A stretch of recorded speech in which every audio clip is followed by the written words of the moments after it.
हमने ऐसे कुछ 4 से 5 फाइट्स खेले हैं। जो हमारा जो बैकग्राउंड रहा एक्चुअली एमएमए बैकग्राउंड नहीं रहा। एमएमए तो अच्छा। इंडिया में अभी 2013 के बाद आया है। अच्छा। लोगों में अवेयरनेस आया है हाँ। ऐसे। उससे पहले हम ताइक्वांडो बैकग्राउंड से थे, ताइक्वांडो प्रैक्टिस करते थे। तो खेले हो मैंने आप फाइट वाइट मतलब? हाँ, मैंने ताइक्वांडो में स्टेट चैंपियनशिप खेला है। बॉक्सिंग में मैंने स्टेट खेला है, डिस्ट्रिक्ट खेला है, नेशनल खेला है, एमएमए का कंटेंडर फाइट खेला है। 4 साल से जब से मैं अपना जिम मैंने स्टार्ट किया है कि मैं एक राइट प्लेटफॉर्म पे हूँ। इस पे मुझे सिर्फ अपने आप को और मेहनत करना है, अपने माइंड को और खतरा भी तो है अपग्रेड इसमें, करना है। I am gonna smash your boy. खतरा हर एक चीज में सर, अगर आप ड्राइविंग वो करते हैं एक उसमें भी अलग चीज खतरा है, है। बाकी वो तो समझ में आ रहा है, इसमें कैसा भाई सीधा। Hey guys, welcome to my new podcast. हमारी पॉडकास्ट का नाम है रियल वर्ल्ड पॉडकास्ट और मेरा नाम भूरा है। तो बहुत दिन से हम लोग पॉडकास्ट कर रहे हैं मगर आई नहीं। हमारी पॉडकास्ट का मतलब ही यही है कि रियल वर्ल्ड पॉडकास्ट मतलब कभी भी आ सकती है और कभी भी नहीं आ सकती, किसी चीज़ का कोई भरोसा नहीं है। तो वो हिसाब से हमने पॉडकास्ट स्टार्ट किए थे। तो आज हमारे मेहमान जो आने वाले हैं उनके बारे में मैं आपको बताने वाला हूँ और हम किस बारे में बात करेंगे उसके बारे में। आज हम लोग मतलब मेंस के बारे में बात करेंगे। मेंस की लाइफ मतलब कैसी होती है, किस तरीके से होती है, किस तरह का उसमें स्ट्रगल रहता है, उसके बारे में बात करेंगे। एक भाई हमारे झारखंड से आए हैं तो उनकी लाइफ कैसी रही है, और एक फाइटर है वो और एक कोच है। तो वो हिसाब से हम उनकी लाइफ के बारे में बात करेंगे और एक मेंटल लाइफ के बारे में और मेंस लाइफ के बारे में बात करेंगे। और हम आज एमएमए के क्या सीन होने वाला है इंडिया में, मतलब आगे जाके क्या फ्यूचर है उसके बारे में भी बात करेंगे। तो उनका नाम है अमन अंसारी। तो उनकी लाइफ के बारे में बात करेंगे और मेंस लाइफ के बारे में बात करेंगे। और भी जैसे भी आपको अगर आप एक स्ट्रगल हो और कोई चीज़ आप देख रहे हो, कुछ करना चाह रहे हो लाइफ में, तो आपको इस वीडियो से बहुत कुछ सीखने मिलेगा। तो ये वीडियो लास्ट तक का देखिए। तो ये हमारे सर है अमन सर, इनके साथ में हम पॉडकास्ट करने वाले हैं और जो भी रहेगा बहुत सारे हमारे लिए इनके लिए सवाल है तो हम इनसे पूछेंगे। आप लास्ट तक का बने रहिए। और सर कैसे हैं आप? बस अल्हम्दुलिल्लाह। और बताइए क्या चल रहा है आजकल? बस ठीक है। और मतलब सब सही चल रहा है? All is well. मुझे ये बताइए आपकी जो मतलब घर वाले फादर, उनके बारे में बताइए थोड़ा कुछ। आप कहाँ से हो और अपने फादर के बारे में बताइए। एक्चुअली बेसिकली मैं बिलोंग करता हूँ रांची से, जो झारखंड में आता है। वहाँ से 100 किलोमीटर की दूर आता है, जो मेरा एक छोटा सा गांव है। बहुत छोटा सा गांव है जहाँ पे अभी तक भी लोगों का है ना पक्का घर नहीं है। अभी भी लोग कच्चे के घर में रहते हैं। तो वहाँ पे मेरी पैदाइश हुई और मैं बहुत ही लो इनकम फैमिली में पैदा हुआ, बहुत ही लो इनकम फैमिली में। जहाँ पे हमारा जो बैकग्राउंड है, जो हमारा गांव है, वहाँ पे लोग फैमिली हो गए, उसके सिस्टर्स वगैरह हो गए, सब लोग है ना काम करने के लिए जाते, खेतों में हो गया, फिर किसी के घर पे हो गया। फिर झारखंड में आपको पता रहेगा कि बहुत सारे माइंस फैक्ट्री वगैरह है वहाँ पे, तो वहाँ पे भी लोग जाते काम करने के लिए। तो भी मेरी भी सिस्टर जाया करती थी वहाँ पे, मेरी मम्मी भी जाती थी किसी के खेतों में काम करने के लिए। बिकॉज डैडी जो थे हमारे वो काम करते थे लेकिन उतना इनकम नहीं था उनका। उनका जो काम था वो टायर रिसोल का काम करते थे वो। तो कुछ 3000 के आसपास सैलरी था उनका। जो इतना कम? 100 रुपये मतलब? हाँ, 3000 रुपीज़ सैलरी। और जिसमें से हमारे 6 सिस्टर हैं, सिस्टर उनके बाद फिर हम 2 भाई थे, टोटल 8 एंड पेरेंट्स अलग। तो इतने बड़े फैमिली को हैंडल करना एक छोटे से अमाउंट में काफ़ी डिफ़िकल्ट था। इसीलिए फैमिली जो सिस्टर वगैरह थे वो लोग जाते थे काम करने के लिए, जिससे हमारा जो नीड है वो पूरा होता था। तो आप भी वहीं पैदा हुए मतलब? हाँ। एंड बचपन के बारे में बताइए, मतलब बचपन में मतलब बचपन में कैसा था? मतलब आप पैदा हुए उसके बाद में आप मतलब स्कूल गए, कैसा गए स्कूल वगैरह का? क्या सिस्टम था वहाँ पे मतलब? स्कूल तो मैंने नहीं गया है। स्कूल अगर मैं बोलूँ तो सिर्फ मैं मिड डे मील के लिए जाता था। स्टार्टिंग हमारा जो एजुकेशन हुआ है वो मदरसे से हुआ है। घर के जो मदरसे होते हैं वहाँ पे पढ़ता था। एंड उसके बाद फिर मेरे फैमिली ने एक ऑर्फनेज मदरसा था वहाँ पे हमें डाला, जहाँ पे मैंने काफ़ी अरबी एंड उर्दू वगैरह मैंने पढ़ा वहाँ पे, 3-4 साल पढ़ा है वहाँ पे। और काफ़ी सारे क्या प्रॉब्लम्स उम्र थी वहाँ, आपकी वो टाइम पे मतलब? Around 5-6 year. अच्छा। बहुत छोटा साइज़ था उस टाइम पे।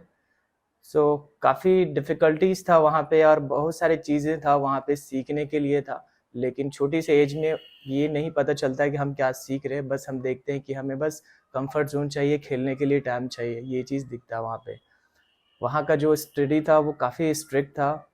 मॉर्निंग में 3 o'clock उठना था। उसके बाद फिर मदरसे में ही मेरा मार्शल आर्ट्स का जो ट्रेनिंग है वहाँ पे ही मैंने स्टार्ट किया था। एक शकील करके एक लड़का था, अर्ली मॉर्निंग वो कराटे वगैरह वहाँ पे सिखाता था वो। तो 3 o'clock हमारा रूटीन था उठना, प्रैक्टिस करना 30 मिनट्स। उसके बाद फिर नमाज़ पढ़ना फ़जर का, उसके बाद फिर मदरसे में जो कुरान तिलावत वगैरह होती है, ये सारी चीज़ें पढ़ना, फिर 11-12 o'clock तक का हम फ्री होते थे। तो ऐसा हमारा रूटीन था वहाँ पे। तो वहाँ पे 3-4 साल तक आपने वहाँ पढ़ा। पे 3-4 साल तक था। फिर उसके बाद में क्या किया, मतलब फिर 6 साल के थे क्या और उसके बाद जैसे एज थोड़ा सा बढ़ गया, उसके बाद थोड़ा सा अवेयरनेस आया कि नहीं, फैमिली जो प्रॉब्लम से काफ़ी बड़ा प्रॉब्लम है। क्योंकि जब मदरसे में भी पढ़ता था, उस टाइम पे देखता था कि और भी जो लोग हैं उसके घर से कुछ खाने के लिए आ रहा है, कुछ पैसे वगैरह आ रहा है, लेकिन हमारा जो सिचुएशन था वो काफ़ी डिफ़िकल्ट था। मेरी सिस्टर एक उस टाइम पे लेटर का टाइम था, तो मेरी सिस्टर लेटर लिखती थी, जो मेरी छोटी सिस्टर थी वो। और लेटर के अंदर कुछ 10 रुपीज़ 20 रुपीज़ ऐसा रहता था, जो मेरे बेसिक एक्सपेंस के लिए होता था, जिसमें मेरा साबुन हो गया और कुछ खाने का ऐसा मन किया वो हो गया, या फिर पेन वगैरह कुछ लेना हो गया, या फिर कुछ जैसा टूथपेस्ट वगैरह है ना, ये सब चीज़ों लेने के लिए ना भेजती थी वो। तो हार्डली 20 रुपीज़ मुझे आया अभी तक, जो 10 रुपीज़ 20 रुपीज़ ऐसा कोई आया तो किसी से पोस्ट पे बाय पोस्ट वो भेजाती थी वो। तो ऐसा चलता था। तो प्रॉब्लम्स हमें बचपन से दिखता था मुझे कि और भी लोग हैं, उसके फैमिली कैसे है। एक लड़का था हमारे ही गांव का था, उसके जो मम्मी है ना उसके लिए हॉर्लिक्स भेजती थी खाने के लिए। तब मैं उस टाइम पे ऐसा सोचता था कि काश हमारे भी फैमिली ऐसा होते कि हमारे लिए भी हॉर्लिक्स भेजते तो हमें खाने के लिए एक अच्छा लगता। तो वो लड़के को काफ़ी ऐसे मतलब फ्रेंड्स बना करके ना हम लोग कोशिश करते थे, 2-3 लड़का थे, कि वो थोड़ा थोड़ा करके हाँ। हमें भी दे खाने के लिए।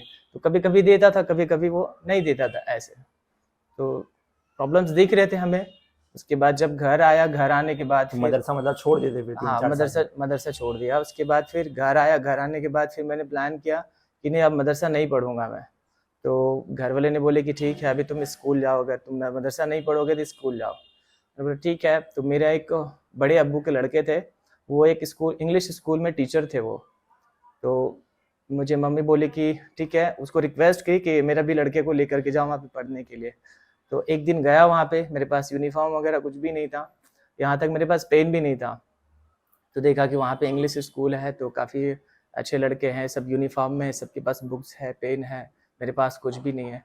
तो एक ही दिन गया, उसके बाद मैं गया ही नहीं वहाँ पे फिर। तो क्या हो उस गया था वहाँ पे। मेरे पास एक बार ये नहीं थे ना, एक्सेसरीज नहीं थे, ना बुक थे, ना पेन था, ना ड्रेस था, कुछ भी नहीं था। तो उनकी तो आपकी तो हाँ पहचान तो थी ना मगर। हाँ, लेकिन वो ये सब चीज़ों के लिए पैसे चाहिए ना। हाँ। जो मेरे बड़े अब्बू के लड़के थे वो बोले कि ये सब चीज़ें तो कम से कम होनी चाहिए, और वहाँ पे मैं पढ़ाता हूँ तो वहाँ पे फीस देना पड़ेगा, 150 रुपीज़ फीस था ऐसा। तो एक ही दिन गया। उसके बाद फिर गवर्नमेंट स्कूल था, जो बीएमसी स्कूल होता है, हाँ, वहाँ पे मैं जाता था। वो नगर पालिका वाला। नगर पालिका, राइट। वो भी वहाँ पे इसलिए जाता था ताकि वहाँ पे मिड डे मील उस टाइम पे गवर्नमेंट ने स्टार्ट किया था, तो मिड डे मील वगैरह वहाँ पे मिलता था, और खेलने के लिए ना एक अच्छा स्पॉट मिलता था वहाँ पे। तो बस इसी रीज़न से वहाँ पे जाता था। आज तक वो स्कूल में भी मेरा नाम नहीं आया है। अच्छा, वहाँ पे मतलब हाँ, कितने दिन तक गए वहाँ पे भी। Around 3-4 month. खाली तीन और चार वहाँ पे महीने जा कर के जो लड़के थे, जो नॉन मुस्लिम लड़के थे, वो काफ़ी हमारे फ्रेंड्स थे। वो सब लोगों को मैं उर्दू वगैरह सिखाता था, मैं नाम लिखना हो गया, ये सब चीज़ें सिखाता। वो लोग भी काफ़ी इंटरेस्ट से सीखते थे, और काफ़ी अच्छे फ्रेंड्स ग्रुप थे हमारे। अभी भी मैं जब जाता हूँ मैं मिलता हूँ लोग को, और जब बातें याद दिलाता हूँ तो वो लोग काफ़ी खुशी खुशी मिलते हैं मेरे से। फिर उसके बाद कहीं गए नहीं स्कूल। उसके बाद स्कूल नहीं गया। फिर प्लान किया मैं घर अपने मम्मी से कि नहीं मुझे अब काम पे कहीं जाना है। उसके बाद मेरे एक कज़िन था, उस टाइम पे क्या कुछ उम्र थी आपकी। Around 9 years. अच्छा। तो एक मेरा कज़िन था, कोई दूर का रिश्ते में था, तो बोले कि ठीक है इसके साथ में चले जाओ। तो मैंने भी बहुत खुशी खुशी प्लान किया कि हाँ मैं बाहर जाऊँगा, फर्स्ट टाइम निकलूँगा काम करने के लिए। फर्स्ट टाइम मैं ट्रेन देखूँगा, ट्रेन में चढ़ूँगा, एकदम एक अलग एक्साइटमेंट था, क्योंकि कभी ट्रेन वगैरह मैंने नहीं देखा और ना नौ कभी साल में ट्रेन तो में खेल बैठा था। कूदने की उम्र है। हाँ, उसके बाद हाँ, मैं हमारा जो गाँव का जो बस स्टैंड है वो काफ़ी दूर ऐसा होता है, मतलब एक साइड एरिया में जा कर के एक सिंगल बस आएगी, काफ़ी टाइम वेट करो ऐसे। तो एक छोटी सी गाड़ी आई, उसमें ऊपर में बैठा। उसके बाद फिर देखा अम्मी काफ़ी रो रही थी, मतलब एक इमोशनल, कोई भी माँ ऐसा फील करती है कि बच्चा एक वो भी ऐसा बच्चा मेरा कि जो 6 बहन के बाद में पैदा हुआ था। अब सोचिए कि कितना स्पेशल रहूँगा मैं उस माँ के लिए। तो वो मुझे वहाँ से ड्रॉप करके, और मैं भी दूर दूर तक मैं देख रहा था बस गाड़ी से कि हाँ मैं अब सारा चीज़ें अपनी माँ को, अपने गाँव को, सब चीज़ छोड़ करके मैं कहीं दूर जा रहा हूँ मैं। देन वहाँ पे जाने के बाद फिर कुछ नाइट में पहुंचा था मैं, फर्रुखाबाद करके एक जगह है कुछ घर से उत्तर प्रदेश में। पैसे ऐसे मिले थे कुछ पैसे वगैरह ने कुछ सामान वगैरह? खाने के लिए था। अच्छा। ट्रेन में कुछ खाने के लिए मेरी अम्मी कुछ घर पे जो ट्रेडिशनल डिश वगैरह है ना, वो चीज़ें ज़्यादा बनाती थी। अलग अलग चीज़ें, हलवे वगैरह हो गया, ये सब चीज़ें, तो वो लेकर के गया था तो ट्रेन में खाने के लिए। वहाँ पे जब पहुँचा, रात में पहुँचा, समथिंग 10-11 o'clock के आसपास पहुँचा था मैं रात में।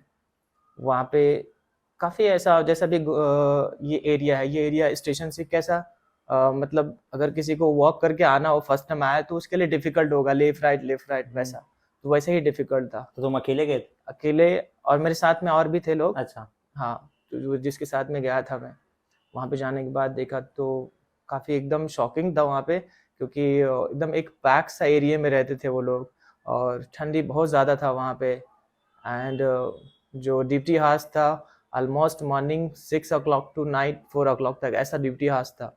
सिर्फ 2 से 3 घंटे हमें सोने के लिए मिलता था बस। तो काय And चीज का मतलब करते थे काम वहाँ पर? वहाँ पे वो जो साड़ी वगैरह होता है ना, हाँ, साड़ी। लेडीज का, यस, उसका कढ़ाई वगैरह होता था, जरी अच्छा, वगैरह होता जरी है, जो होता है। यस, तो उसका काम होता था वहाँ पे। तो काफ़ी डिफ़िकल्ट था वहाँ पे, जो वर्किंग आवर्स था वो काफ़ी डिफ़िकल्ट था। एंड जो वर्कर्स थे उसके लिए हमें खुद का सारा काम हमें करना पड़ता था। हम 2 लड़के थे जो न्यू थे, एंड ब्रेकफास्ट वगैरह नहीं मिलता था वहाँ पे, सिर्फ लंच एंड डिनर। एंड इतना स्ट्रिक्ट रखते थे वो लोग, इतना डरा करके रखते थे कि एक छोटा बच्चा थे, हमें कोई चिल्ला देता था तो रोने लगते थे। इतना इमोशंस, इतना मतलब वीक था मैं अंदर से। सो बाथरूम में जा करके रोता था मैं। एंड जब जरी का जो साड़ी होता है ना, तो उसमें हमारा जो ड्यूटी था, स्टार्टिंग में जो बेसिक होता है कि सुई ऊपर से हाँ, डालना है और नीचे से निकालना है, हाँ। तो वो एरिया को ना मैं रो रो करके गीला कर देता था, मैं ऐसे ब्लैक हो जाता था। तो कई बार तो मुझे उसके लिए वो लोग मारते थे और चिल्लाते थे कि तुमने ये पूरी साड़ी खराब कर दिया है, मारते थे? ऐसा। तो काफ़ी डिफिकल्टीज था, बेल्ट वगैरह ये सब चीज़ें रखे थे मारने के लिए। अच्छा। सो तो कभी ऐसा दिल नहीं किया कि फोन कर लो घर पे? फ़ोन का सिस्टम बहुत ही कम था वहाँ पे। मेरे जो गांव है वहाँ पे फ़ोन था ही नहीं। हाँ। मैं जहाँ पे मदरसे में पढ़ता था, वो मदरसे के बाजू में है ना एक स्टूडियो था, लेकिन उसका कोई लिंक नहीं था जो मुझे पहचाने और वो मैसेज दे सके। तो एक बार है ना मैंने कोशिश किया फ़ोन करने का कि यहाँ पे कॉल करके ना एक मदरसे लड़के को बुलाऊंगा और उसको बोलूंगा कि मेरे घर पे ऐसे मैसेज दे दो। हाँ। सो वीक में ना 10 रुपये मिलता था सिर्फ। एंड वहाँ का जो गुजिया है ना, बहुत फेमस डिश था। हाँ। तो वो काफ़ी अच्छा लगता था खाने में, तो हम एक ही दिन में खा के ख़त्म कर देते थे। कुछ 2-3 पीस गुजिया मिलता था 10 रुपीज़ का। तो एक बार मैंने कॉल किया, अभी कॉल का जो कॉस्ट है काफ़ी 6 रुपीज़ पर मिनट ऐसा कुछ पीसीओ का कॉस्ट था। तो एक कॉल किया, उसके बाद जब वो बुलाने के लिए गया वो लड़के को ना, उसके बाद फिर मेरे पास जब बैलेंस ही ख़त्म हो गया, फिर बात नहीं हो पाई। फिर हम जो 2 लड़के थे, वो दोनों लड़के ने हमने प्लान किया कि अब मुझे यहाँ से भागना पड़ेगा, क्योंकि ये जो इतना जो डिफ़िकल्टीज़ है, यहाँ पे रह नहीं सकते हम। तो वहाँ से काफ़ी, भागे थे तुम जहाँ से काम कर रहे थे? हाँ, इतनी छोटी उम्र में? तो फिर हाँ, भागने का भी बहुत बड़ा सीन है वहाँ पे, बहुत मुश्किल से भागे वहाँ पे। वो लड़का था, वो हार मान गया, बोला कि बताओ मैं कैसे नहीं भागे जाऊँगा। मतलब? एक दिन ऐसा हुआ कि रात में प्लान किए कि कल फ्राइडे है, कल हम लोग निकलेंगे। कहाँ जाना है मतलब? हाँ, कल निकलेंगे स्टेशन को पहले देखने के अच्छा। लिए कि हाँ। स्टेशन कितना दूर अच्छा। है ना? कल छुट्टी, फ्राइडे के दिन छुट्टी होता था, तो दूसरे दिन हम फ्राइडे के दिन निकले स्टेशन देखने के लिए। तो गुम गए हम लोग, मतलब देख नहीं पाए स्टेशन, और वापस रिटर्न आ गए कि दिन में हमको स्टेशन नहीं मिले तो रात में कैसे मिलेगा स्टेशन जब हम भागेंगे तब। उसके बाद फिर नेक्स्ट वीक जब आया फ्राइडे, तब वापस प्लान किया कि नहीं यार, मुझे तो भागना है क्योंकि मैं रह नहीं सकता यहाँ पे। फिर वो लड़का बोला कि मैं नहीं जाऊँगा, सिर्फ तुम चले जाओ। मैं बोला कि ठीक है। मैंने अपना बैग वगैरह पहले पैक करके रखा था, और कुछ 5 o'clock वो लोग है ना, 5-6 o'clock वो जस्ट सोए थे वो लोग। उसके बाद वहाँ से उठा, और उठने के बाद ऐसा प्लान था कि बैग वगैरह उठाऊंगा और डायरेक्टली बाहर निकल जाऊंगा मैं। तो बैग उठाया और हाथ में मैंने शूज़ लिया। बाहर एक आंगन था, तो आंगन के बाजू, आंगन से ना एक गेट था। तो मेरा प्लान था कि गेट से बाहर निकलूंगा, लेकिन बाहर जब निकला तो देखा तो गेट में लॉक लगा हुआ था। सोचा कि अब कैसे निकल सकते, हाइट भी ज़्यादा है, अगर मैं बैग फेंकता और अगर मैं वो साइड नहीं जा पाया तो फिर और प्रॉब्लम हो जाएगा, बिकॉज ये लोग तो ऑलरेडी मुझे धमकी देते मारते हैं, और जब पता चलेगा कि मैं भाग रहा हूँ तो और क्या करेंगे ये लोग ऐसे। फिर आकर के वापस सो गया। वापस से फिर थोड़ा टाइम के बाद ट्रेन की आवाज़ आई, तो फिर ऐसा लगे नहीं इस बार तो निकलना ही निकलना है। देन वापस से बैग वगैरह लिया और हैंड में शूज़ लिया, और जो दूसरा रास्ता था ना वो डिफ़िकल्ट रास्ता था कि किसी के रूम से इंटर करके जाना था। वो भी एक कारखाना था, तो मैं सोचा कि देखते हैं वहाँ से ही निकलेंगे। अब इंटर किया उसके रूम में, वॉल के साइड से जा रहा था, वैसे ही है ना शूज़ टच हुआ और ज़ोर से गिरा, आवाज़ किया। मुझे बूट है ना, शूज़ पहनने की आदत थी, मतलब अच्छा लगता था, लेकिन जस्ट सोए थे वो लोग तो नहीं उठे। उसके बाद फिर गेट में चेक कर रहा था कि गेट खुलेगा किस साइड से, 2 गेट थे, तो 10 मिनट उसमें मेरा टाइम चला गया कि गेट खुलेगा कैसे, मुझे आइडिया नहीं था कि गेट लॉक कैसे हुआ है। फिर बहुत मुश्किल के बाद से ऐसा पता चला कि ऊपर से एक कड़ी लगा था, तो वो खोला, हाँ, बाहर जब निकला। नवा नवा कोई चीज होती मालूम हाँ, नहीं होती, चीज खुलती नहीं है। और वैसे घर वगैरह में कभी रहा भी नहीं ना, हाँ गेट वगैरह में। हमने वो गांव में कुंडी रहता है, हाँ। ठीक है, वो उसे घर में रहा है। बाहर निकला, शूज वगैरह पहना, अब सोचा कि अब एक मिशन कंप्लीट हो गया। बाहर निकला, वैसे ही सिक्योरिटी गार्ड आ गया जो नाइट में घूमते हैं वो लोग, लेकिन शायद मॉर्निंग हो गया था ना, इसके लिए उसने कुछ नहीं बोला। मुझे एकदम साइड से बहुत ही डर गया था उस टाइम पे कि अगर ये सिक्योरिटी गार्ड पकड़ लेगा बहुत बड़ा तकलीफ हो जाएगा, लेकिन उसने नहीं पकड़ा। फिर उसको जब क्रॉस किया ना, तब ऐसा फील हुआ कि अब मैं यहाँ से निकल गया हूँ। उसके बाद नेक्स्ट मिशन तक अभी स्टेशन जाएंगे कैसे, क्योंकि मॉर्निंग में सब सोए हैं, पूरे रोड में कोई नहीं है और मुझे स्टेशन देखा हुआ नहीं है। Literally you can't believe it कि मैं जस्ट मदरसे से निकला था मैं, और मुझे कुरान की सारी आयतें याद थी। मैं जस्ट वो पढ़ता गया पढ़ता गया पढ़ता गया, और एक जगह ऐसा आया कि मुझे ऐसा लगा कि अब ये रास्ता खत्म हो गया, रास्ता खत्म हो गया। और लेफ्ट साइड में देखा तो स्टेशन था, लेफ्ट साइड में देखा था स्टेशन था। अब गया स्टेशन में, देखा बोर्ड, तो हिंदी वगैरह पढ़ने आता था बिकॉज मदरसे में हिंदी इंग्लिश भी पढ़ाते थे। बोर्ड देखने के बाद देखा तो एक ट्रेन निकल चुकी थी, सेकंड ट्रेन थी 8 o'clock की। वापस टिकट तो लेना नहीं था बिकॉज पैसे नहीं थे। जा करके प्लेटफॉर्म पे सो गया। एक वाइट कलर का मेरे पास बेडशीट था, वो जा करके सो गया। 8 o'clock जब ट्रेन आई, प्लेटफॉर्म पे गया, पूछने के बाद किसी से, तो बोले कि हाँ ट्रेन आ रही है कानपुर जाने के लिए। ट्रेन में बैठा, ट्रेन में बैठने के बाद फिर ऐसे ही एकदम छोटा सा लड़का, और वहाँ पे ठंडी बहुत थी ना, तो नहाने के लिए जो है ना, हफ्ते दिन में 2 हफ्ते में 3 हफ्ते में ऐसे नहाते थे लोग, तो बहुत गंदा रहते थे। मैं भी, ठंडी मेरे में भी तो कपड़े, बहुत ही रहता है। हाँ मेरे भी कपड़े काफी ज्यादा गंदा थे। तो लोग देख रहे हैं ट्रेन में कि एक ऐसा लड़का चुपचाप बैठा हुआ है, कपड़े गंदा पहना है, एकदम शांत बैठा है, थोड़ा इमोशनल और भोला टाइप का है ना। तो लोग पूछ रहे हैं कि कहाँ जाना है, कहाँ से आ रहे हो, इस टाइप का। तो सबको मैं फैक्ट बताता था कि ऐसा ऐसा मेरे साथ हुआ, इसके लिए मैं अपने गाँव जा रहा हूँ मैं। फिर तो लोगों ने कुछ बोले नहीं तो कि तुम्हारे को जाके वहाँ, तो लोगों ने ना, मतलब कि तुम्हारे घर पे बोल दे ऐसा, जा तुम काम करते वहां तुम्हारे को लेके जाए? नहीं ऐसा कुछ नहीं बोले। हाँ सब बोले कि ठीक है, तुमने कुछ खाया है? मैं बोला कुछ नहीं खाया। तो कुछ लोगों ने समोसा, कुछ लोगों ने 1-2 रुपए ऐसे पैसे दिया है। एक आंटी थी, अपने लड़के के यहाँ से आ रही थी, तो उसके पास कुछ पैसे थे, समथिंग 7 रुपीज था उसके हाथ में, ऐसे चेंज पैसे थे, तो उसने पूरा पैसा मुझे दे दी वो। और वो आंटी रो रही थी, और मुझे जब देखी ना तो वो चुप हो गई वो। तो कुछ 15-20 रुपीज़ के आसपास मेरे पास चेंज पैसे जमा हो गया। कुछ लोगों ने समोसा वगैरह खिलाया।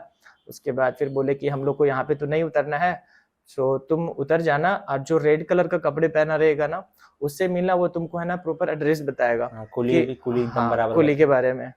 तो वो प्रॉपर एड्रेस बताएगा कि झारखंड के लिए ट्रेन कौन सी जाएगी। मैं बोला ठीक है। तो कानपुर स्टेशन पे उतरा। उतरने के बाद फिर मैं देख रहा हूँ कि रेड कलर का कपड़ा कौन पहना है, कौन पहना है। तो एक पंजाबी, एक साधु टाइप का था, पूरा रेड पहना था वो चेयर के पास खड़ा था। मुझे लगा ये वो आदमी है।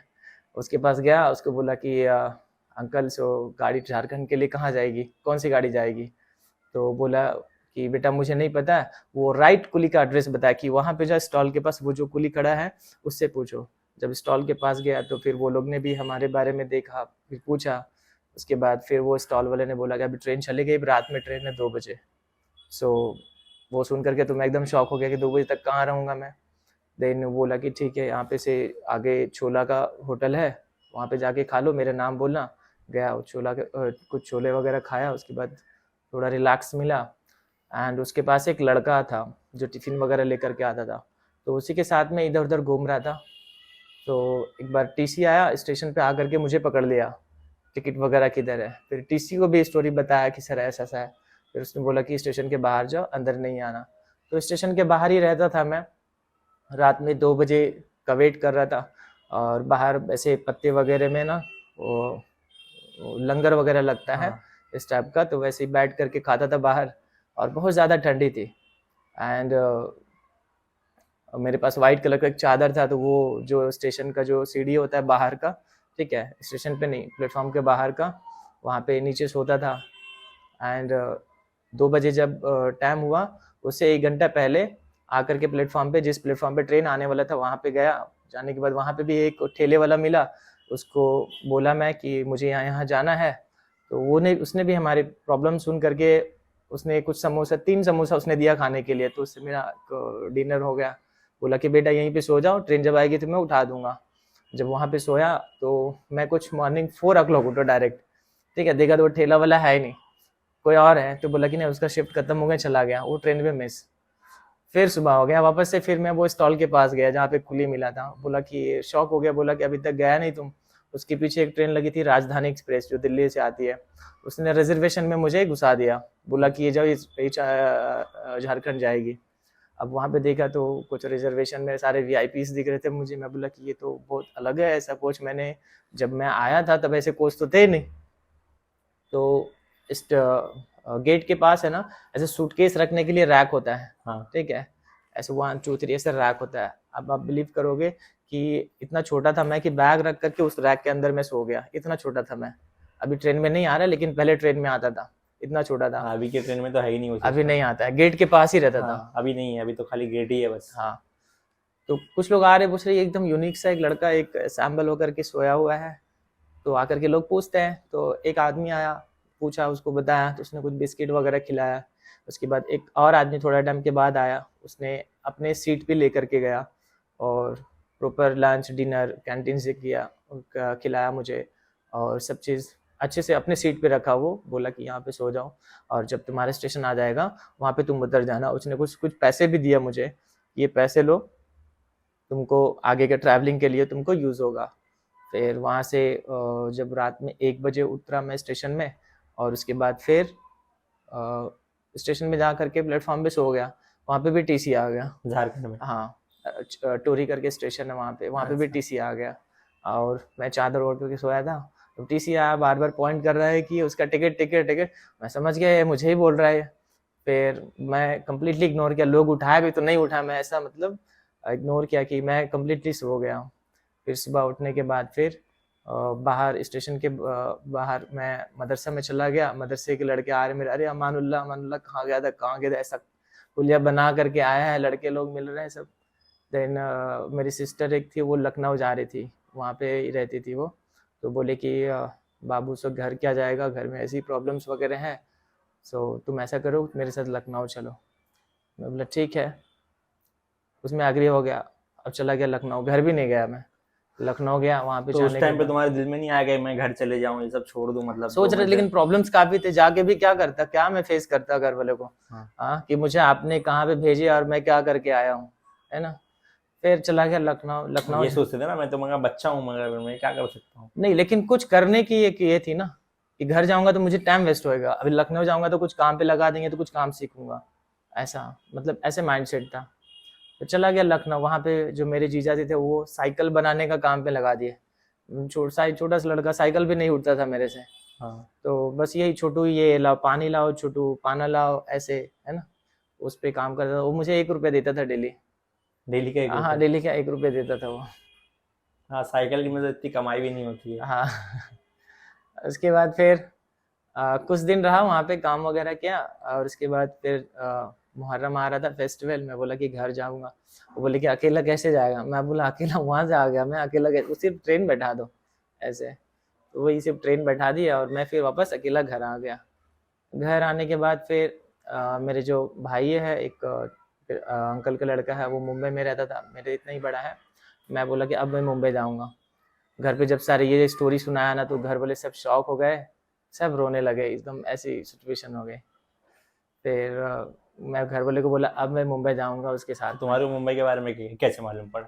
मेरे चचा रहते थे वहाँ यहाँ पे, अच्छा। और मेरा चचेरा भाई भी रिसेंटली मुंबई आया था, और वो रिसेंट में घर गया था वो। मैं बोला कि अब इसके साथ मुंबई जाऊंगा। घर वाले अग्री कर गए। फिर मैं उस मुंबई टाइम पे क्या उम्र थी, मतलब बड़े 10 11 इयर्स हाफ टिकट में आया था। अच्छा। हाँ, वो भी टीसी ने पकड़ लिया था जब मुंबई आया, तो ट्रेन में टीसी ने पकड़ लिया, काफी मैटर हुए, दादर में उतरा हाँ और फिर हमें ऐसे पीछे से निकल करके आना पड़ा। अंकल के साथ में हम 4 लड़के आए थे और मेरे अंकल थे। आने के बाद धारावी में आया, वहाँ पे हम बैग का काम करते थे, जो लेदर बैग वगैरह हाँ, बनता लेदर है। बैग का पूरा हाँ, वहाँ पे तो पूरा यस, वो है। पूरा कारखाना था वो। वहाँ पे भी 1 महीना भी काम नहीं किया और चाइल्ड लेबर का इशू हो गया। वो अच्छा। काफ़ी सारे एक पुलिस वाले ऐसा इंक्वायरीज के लिए आ रहे हाँ, थे कि कि 18 साल की उम्र से। बच्चे को काम नहीं करवा सकते, तो उसमें भी सेठ बोला कि कुछ 300 रुपीज़ दिया और बोला कि तुम लोग घर चले जाओ, हम नहीं रख सकते। फिर ऐसा सिचुएशन आया कि फिर वापस 1 ही महीने में हम लोग घर आ गए। फिर गाँव आ गए। घर यहाँ से तिलक नगर से स्टेशन में ट्रेन बैठा रांची के लिए।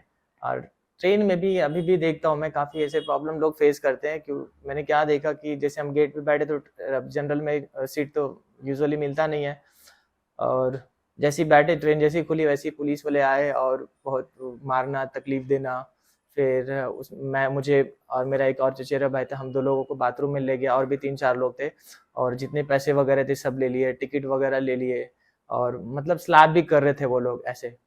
तो बहुत तकलीफ हो गया। फिर सीट जो चला, जो गेट के पास बैठे हुए थे, वो भी सीट खत्म हो गया हमारा ऐसे। फिर हम बाथरूम में बैठ के रांची तक आए, पैसे भी खत्म हो गए थे क्योंकि पुलिस वाले ने ले लिया था पैसे।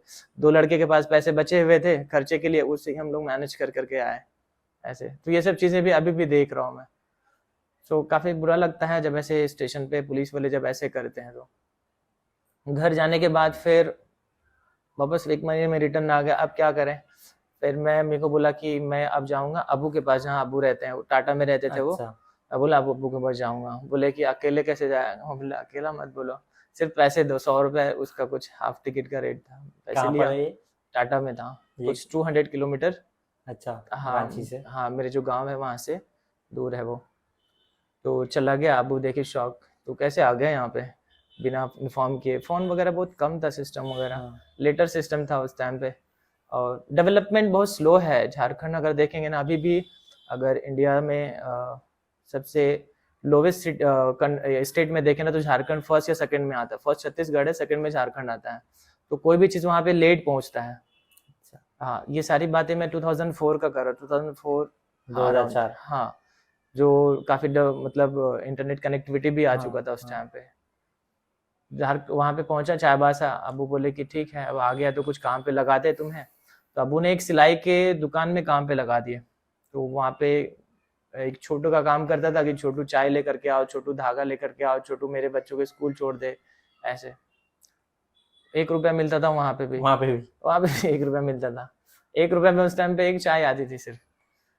उसके बाद कुछ दिन के बाद जब अच्छा काम करने लगा, जब तो दो पार्ले जी कितने का आता था? पार्ले जी नहीं मिलता था अच्छा। उस टाइम पे। हम कुछ और बिस्किट खाते थे, लेकिन 1 रुपया में एक बिस्किट आता था कोकोनट, जो हाँ 2 पीस मिलता था। हाँ, कोकोनट वो हाँ, तो दो मालूम है। पीस मिलता था, वो पैकेट नहीं मिलता, हाँ 2 पीस मिलता था ऐसे। जो अभी गुड्डे है ना, हाँ, उस टाइप वैसा का है ना अच्छा रहता कोकोनट। था हाँ, बाकी वो, उसका टेस्ट बाकी गुड्डे से अच्छा रहता था। हाँ, ऐसा। फिर वहां से 6 महीना काम किया, कुछ कपड़े सिलाए वगैरह का, वो भी थोड़ा बहुत सीख गया। वापस से फिर घर आया, घर आने के बाद फिर वापस मुंबई जाऊंगा ऐसा। फिर ये प्लान करके आया कि अगर जब मुंबई जाऊंगा तो फिर कभी रिटर्न नहीं आऊंगा, चाहे कुछ भी हो जाए। मुंबई आया, आने के बाद वही सेम, हम 4 लड़के वापस मुंबई आ गए 1 साल के बाद ऐसा। वो लोग अपने को क्यों लाए साथ में? मेरे अंकल लेकर के आए। अच्छा। हाँ, मुंबई आए और आने के बाद फिर यहाँ पे फर्स्ट डॉक्यूमेंट जो मैंने अपना बनाया, पैन कार्ड लाइफ का। जो मेरा एज पैन कार्ड में ज़्यादा है, और अच्छा। रीज़न यही है कि मैं एटलीस्ट पैन कार्ड शो कर सकूँ कि मेरा जो उम्र है वो ज़्यादा है, और मैं मुझे जॉब मिल सके। हाँ, जॉब मिल सके। और हाइट था, बचपन से हाइट था, हाँ, तो ऐसा लगता था कि उम्र ज्यादा एज है। ज़्यादा है ऐसे। फिर मुंबई आया, काम करने लगा, वही बैग का काम करता था। काम करते करते उसमें भी थोड़ा प्रमोशन वगैरह मिलने लगा। फिर एक टाइम ऐसा आया कि काम अच्छे से सीख गया, फिर 2-3 लड़के मैं अपने साथ में रखता था काम करने के लिए। बैग का ही? हाँ, बैग का ही। हाँ। फिर जो भी घर के जो फाइनेंशियल इशू थे वो धीरे धीरे कम करते गया। तो वहाँ पे क्या क्या कितनी पगार थी आपकी जब बैग के दुकान में काम करते थे? लास्ट सैलरी था मेरा 3500। तो बहुत ज्यादा पगार मिल गई हाँ, उस हिसाब से। 2006, अच्छा। 2005-6 में। हाँ उसके बाद फिर 2-3 लड़के ले करके ना, ऐसे ठेके पे होते हैं ना, वैसे मैं काम पे ले करके अपने आप काम ले करके और बनाता, उसमें थोड़ा सा बेनिफिट ज़्यादा होता था। 5-6 हाँ। तक है ना निकल जाता था। उसमें मैं क्या करता था, संडे भी मैं काम करता था, संडे छुट्टी रहता है ना, संडे हाँ। भी काम करता था। और मतलब ऐसे टाइम वेस्ट कभी नहीं करता था। फेस्टिवल डेज वगैरह हो गया, ठीक है, ज़्यादा से ज़्यादा ट्राई करता था, ज़्यादा काम करो, और कुछ शॉर्टकट मैं ढूंढते रहता था उस काम अभी में। जैसा काम कर रहे हैं अपन, अभी बच्चे हैं, अभी काम कितना भी आदमी मतलब कितने हो जाए, जब बच्चा है तो काम करते करते उसका दिल ये तो कि कहीं कहीं काम करते करते कोई खेल में लग गया। हम्म, ऐसा होता है अक्सर जिंदगी में, तो बच्चा खेलता ही है, एक तो तुम खेल नहीं रहे हो ना पढ़ाई कर रहे हो, काम में हो, मगर काम करते करते इंसान है ना बच्चा है, उसको इतना तो पता है नहीं, बाकी वो खेल में लग जाता है। तो कभी ऐसा मन नहीं किया कि खेल में लग गए तुम काम करते करते, कहीं मैच खेलने चले गए या कुछ हाँ। ऐसा हो गया, कुछ ऐसा कांड हो गया? सबसे बड़ी चीज़ है, अगर आपके सर पे अगर बचपन से रिस्पॉन्सिबिलिटी है ना, तो आपका जो माइंड है ना बहुत अलग लेवल पे जाता है। ऐसे मतलब वो को छोटी उम्र में आदमी बड़ा हाँ, हो जाता है, बहुत मैच्योर बड़ा हो हो गया, जाता है। हाँ। ऐसा फील करता था मैं कि मैं कितना कम पैसे खर्च करूँ और वो पैसे बचा करके मैं घर पे भेज सकूँ मैं, जिससे मेरी अम्मी खुश हो, मेरी जो सिस्टर वगैरह है उसकी ज़रूरतें पूरा हो सके। ये माइंडसेट था उस टाइम पे कि कितना पैसे कम खर्च करो। एक टिफ़िन में हम 2 लड़के खाना खाते थे। यही रीज़न से कि जो 50% पैसे बचेगा ना, उसमें से हम घर पे भेजेंगे, ज़्यादा से ज़्यादा हो सकेगा। ऐसा फिर माइंडसेट था। कितनी उम्र में छोड़े वहां से काम? अ, उस टाइम पे मैं फिर धीरे-धीरे है ना, जब हाँ। मेरी सिस्टर की शादी वगैरह हो गई, एक सिस्टर जो छोटी सिस्टर थी, मैंने 100% उसमें पैसे दिया जब तो एज था आपने मेरा अपनी बहन 15। की शादी करवाई मतलब? हाँ, 15 इयर्स का एज था उस टाइम में मेरा। तो कैसे करवाया उसके बारे में तो बता सकते हैं? कि मैंने लोग बाग भी जानेंगे, उनकी भी बहनें होंगी, तो हाँ, वो लोग कैसा, अभी कैसा लोग बाग 20-20 साल के हो गए, 18-18 साल के हो गए, तो कैसा कुछ पता नहीं है अभी तक का, पढ़ाई लिखाई कर रहे हैं, मतलब जिम्मेदारी कब तुम्हारे ऊपर या पहले ही जिम्मेदारी आ गई, तो राइट। उसके बारे में बताओ कि पहले तुम्हारे 15 साल की उम्र में तुमने शादी करा है, बहुत बड़ी बात है तो। उस टाइम पे बैग का काम करता था, और मेरे पास और भी लड़के मैं अपने पास रखता था जो हेल्प करते थे काम में, जो काम में ज़्यादा बूस्ट करता था। जैसे मैंने बोला कि अपना एक्स्ट्रा टाइम भी मैं काम में देता था, जो लोग नहीं देते थे। मैं संडे हो गया, हॉलीडेज़ हो गया, ठीक है? ये सब चीज़ों में मॉर्निंग जल्दी उठ कर के काम स्टार्ट करना। तो ऐसे करके ज़्यादा से ज़्यादा रेवेन्यू जनरेट करने की कोशिश करता था, और कुछ पैसे मैंने एडवांस लिया था जहाँ पे काम करता था उससे। और ये सारी चीज़ें शादी के टाइम पे, और कुछ अब्बा इधर-उधर से भी पैसे लिए थे। वो सारी चीज़ें मैंने फिर कर्ज़ वगैरह उतारा, और कुछ उसका डिमांड था लड़के का, कुछ बाइक वगैरह हो गया। फिर लड़की की शादी में जो भी एक्सपेंसेस होते हैं, अराउंड 2 ढाई लाख के आसपास हुआ था उस टाइम पे एक्सपेंस। एंड जब रिटर्न आया तो 1 साल के आसपास तो लगा तुमने मुझे। 15 साल की और उम्र में मतलब हाँ, 2-2.5 लाख रुपए कमा लिए, हाँ। घर और से बहन की रिटर्न शादी आया तो कराए, तो घर सारे वाले तो खुश हो रहेंगे उसमें। मेरे घर वाले, पता नहीं बचपन से उन लोगों को लगता था कि मैं कुछ करूँगा। हाँ। इसीलिए मेरी अम्मी बचपन में ही मुझे अलग कर दिया, और उसको भी बहुत ज़्यादा उम्मीद था। एक सबसे अच्छी चीज़ तो मेरी अम्मी की ने ये कि बचपन से ना मुझे अपनी प्रॉब्लम्स मुझे बताती थी, और जहाँ पे भी जाती थी ना मुझे साथ में लेकर के जाती थी। कभी मार्केट वगैरह हो गया तो मार्केट भी जाना तो साथ में वो थैला पकड़ना, उसके बाद घर से लिस्ट बना करके लेके जाना, है ना? ये सब चीज़ें जो मैनेजमेंट सिस्टम है ना बचपन से सिखाते गई मुझे, और प्रॉब्लम जो बताती थी ना उससे मैं ट्रेंड होता गया कि ये प्रॉब्लम से कैसे निकलना है, और ये प्रॉब्लम नहीं क्यों आना चाहिए। तो वो एक रिस्पॉन्सिबिलिटी अल्टीमेटली आता गया। उसकी वजह से मैं बाहर निकल कर के और ज़्यादा मेहनत कर पाया। अगर वो प्रॉब्लम नहीं बताती तो मुझे पता ही नहीं होता, तो प्रॉब्लम इतने हैं जिसकी वजह से मुझे कुछ करना है। और वही मेरा छोटा भाई था, उतना रिस्पॉन्सिबल नहीं था वो। एक टाइम ऐसा था कि मेरा भाई जब शादी के बाद, छोटी बहन के शादी के बाद है ना, अपने छोटे वाले भाई को भी लेके आया कि तुम घर पे कुछ नहीं कर रहा, तुम्हें भी काम सिखाएँगे, कुछ तो हेल्प करेगा वहाँ पे। हाँ। तो धीरे-धीरे उसको भी काम सिखाया, और जब वो काम सीख गया ऐसा लगा मुझे कि अब वो सब सँभाल रहा है, तो उस टाइम पे मैं वहाँ से निकलने की कोशिश कर रहा था, क्योंकि एम है ना कुछ और था, कि मुझे अब ये इंडस्ट्री से निकलना है, तो ऐसे। काम करते करते तुम सोचते थे कि मुझे ये भी छोड़ना है, कुछ और आगे करना है हाँ, मतलब? उस टाइम पे मैं अर्ली मॉर्निंग मेरा रूटीन था, कुछ 5 ओ क्लॉक उठना, एंड एमएमए ट्रेनिंग करने जाना बीकेसी टिल 7 ओ क्लॉक तो तक। ये कैसे ख्याल आया कि एमएमए ट्रेनिंग करने वो जाऊंगा मैं? मदरसे में जब ट्रेनिंग करता था ना, तो हाँ। वो पैशन अंदर से था कि मुझे ट्रेनिंग करना है, हाँ। और पैशन इसलिए था। पैशन था या जिंदगी का जो बढ़ास है वो निकालनी थी? नहीं, वो नहीं था, पैशन इसलिए था ना कि मैं बचपन में बहुत वीक था, हाँ। बहुत कमज़ोर था। तो जब मेरे फ्रेंड सर्कल के लोग ऐसा बोलते थे कि एक स्लैप मारूँगा उड़ जाएगा, इस टाइप का अभी भी ल बच्चे बोलते हैं। और बहुत कमज़ोर और डार्क था मैं उस टाइम पे, लीन था बॉडी। तो उस टाइम पे ऐसा इंस्पिरेशन आता था बुली कि यार वगैरह कि करते थे मतलब? हाँ, उस टाइम पे ऐसा इंस्पिरेशन कि यार अंदर से मैं कुछ बनूँगा। मैं घर पे भी जब छोटा था ना तो खेलने के लिए बाहर नहीं जाता था ज़्यादा मैं। मैं घर पे ही है ना मिट्टी का गाड़ी वगैरह इंस्ट्रूमेंट ऐसा बनाता था और घर पे ही खेलता था मैं। बाहर आज तक मैंने कुछ जो टॉयज होते हैं ना खरीद करके नहीं खेला है, खुद बना करके खेला है। तो वो बनाने का जो एक इंटरेस्टिंग था, वो क्रिएटिविटी माइंड था, वो बचपन से ट्रेंड होता गया। तब जा करके मार्शल आर्ट्स ज्वाइन किया मुंबई में आकर के कि मुझे इस चीज़ को शायद साइड बाय साइड करना है, क्योंकि मुझे अंदर से कुछ बनना है। तो मॉर्निंग 5 o'clock उठना, ट्रेनिंग करना, फिर 7 o'clock to 9 o'clock ट्यूशंस पढ़ना, फिर उसके बाद ट्यूशन भी कारखाने, जाते थे? हाँ पढ़ाई भी करना साथ में, फिर साथ में कारखाने में जा तो करके वहाँ क्या काम भी इंग्लिश सीखते करना। थे, क्या सीखते थे ट्यूशन में जाके? वो अपना साइड बाय साइड कंप्लीट कर रहा था, 10th हो गया। अच्छा, हाँ ये कि पढ़ाई पूरी कर हाँ लो। पढ़ाई पूरी कर लो, क्योंकि जब सिस्टर की शादी हो गई थी ना, तो मुझे ऐसा लगा कि मैं अब फ्री हो गया हूँ, अब मुझे कुछ बड़ा करना है, क्योंकि अब मुझे कोई बर्डन नहीं है। जो मेरा छोटा भाई है उसको रिस्पॉन्सिबिलिटी अब देना है, वो एटलीस्ट घर पे 2,000 रुपये भी देगा ना, तो घर इतना मैनेज हो जाएगा। और 2,000 रुपये मैं दे दूंगा तो इतना तो है कि घर मैनेज हो जाएगा। क्योंकि अब सारे मेरे 6 बहन थे, सबकी शादी हो गई, घर पे अम्मी अब्बू थे 6 और बहन कोई की नहीं। शादी हो गई है? हाँ अम्मी अब्बू थे और कोई नहीं था, तो ऐसा लग रहा था कि अब सारे प्रॉब्लम्स खत्म हो गए। तो बस इसीलिए पढ़ाई कर रहा था और काम भी कर रहा था साथ साथ में।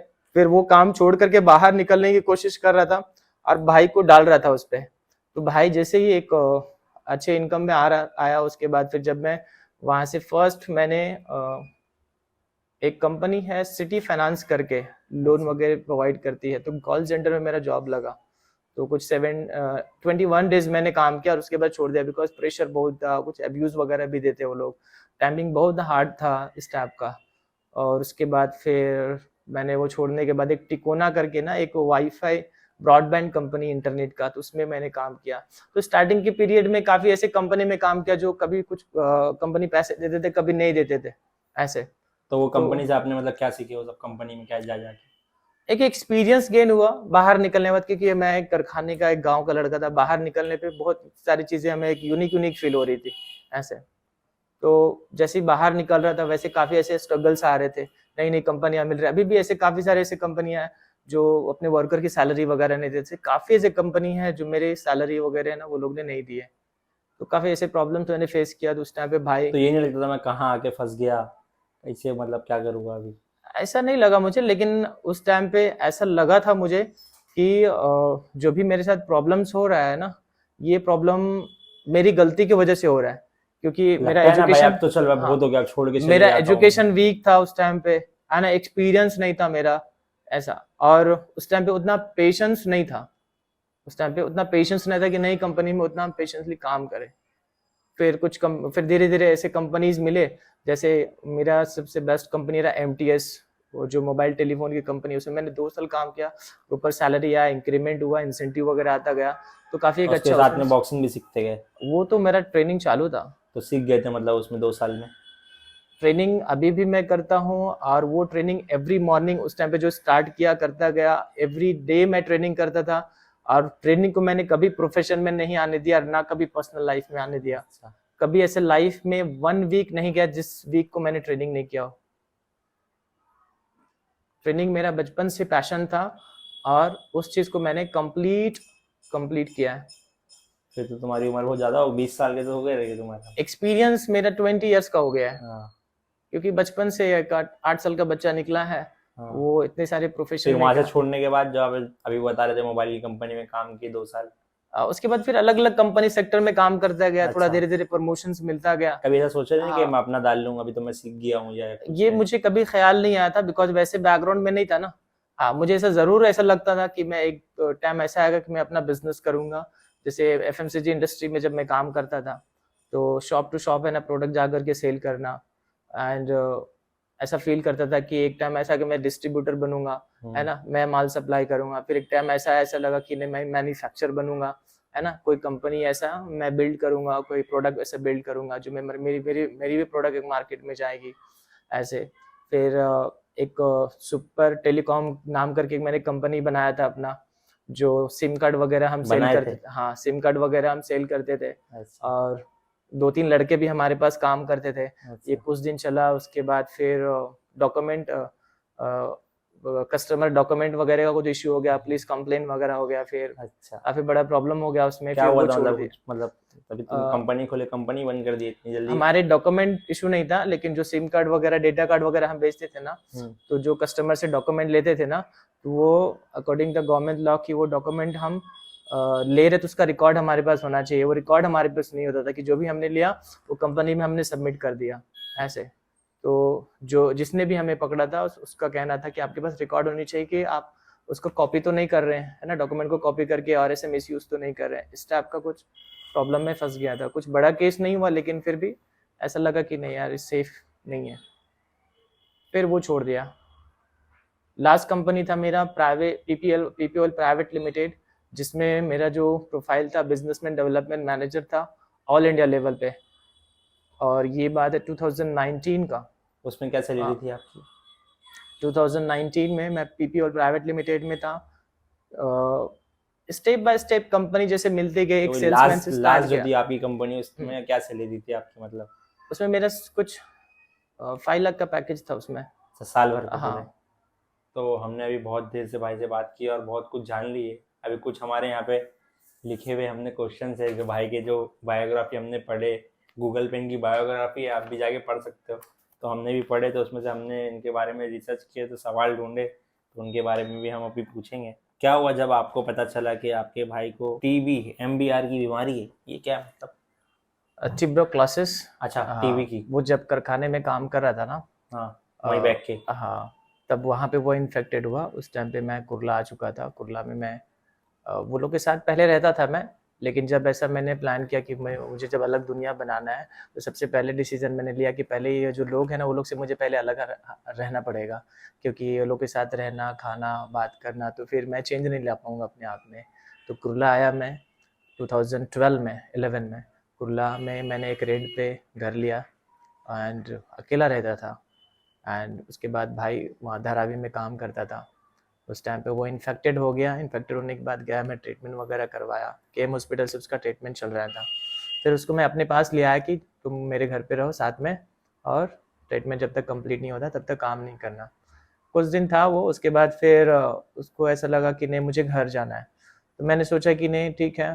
कुछ लोग ऐसा होते हैं कि गांव में जो लोग ज़्यादा रहते हैं ना, हाँ। तो गांव जाते तो ठीक हो जाते हैं। हाँ। तो मुझे ऐसा लग जाएगा तो ठीक हो जाएगा, वहाँ के लोगों से मिलेगा तो ठीक हो जाएगा, तो मैंने भेज दिया।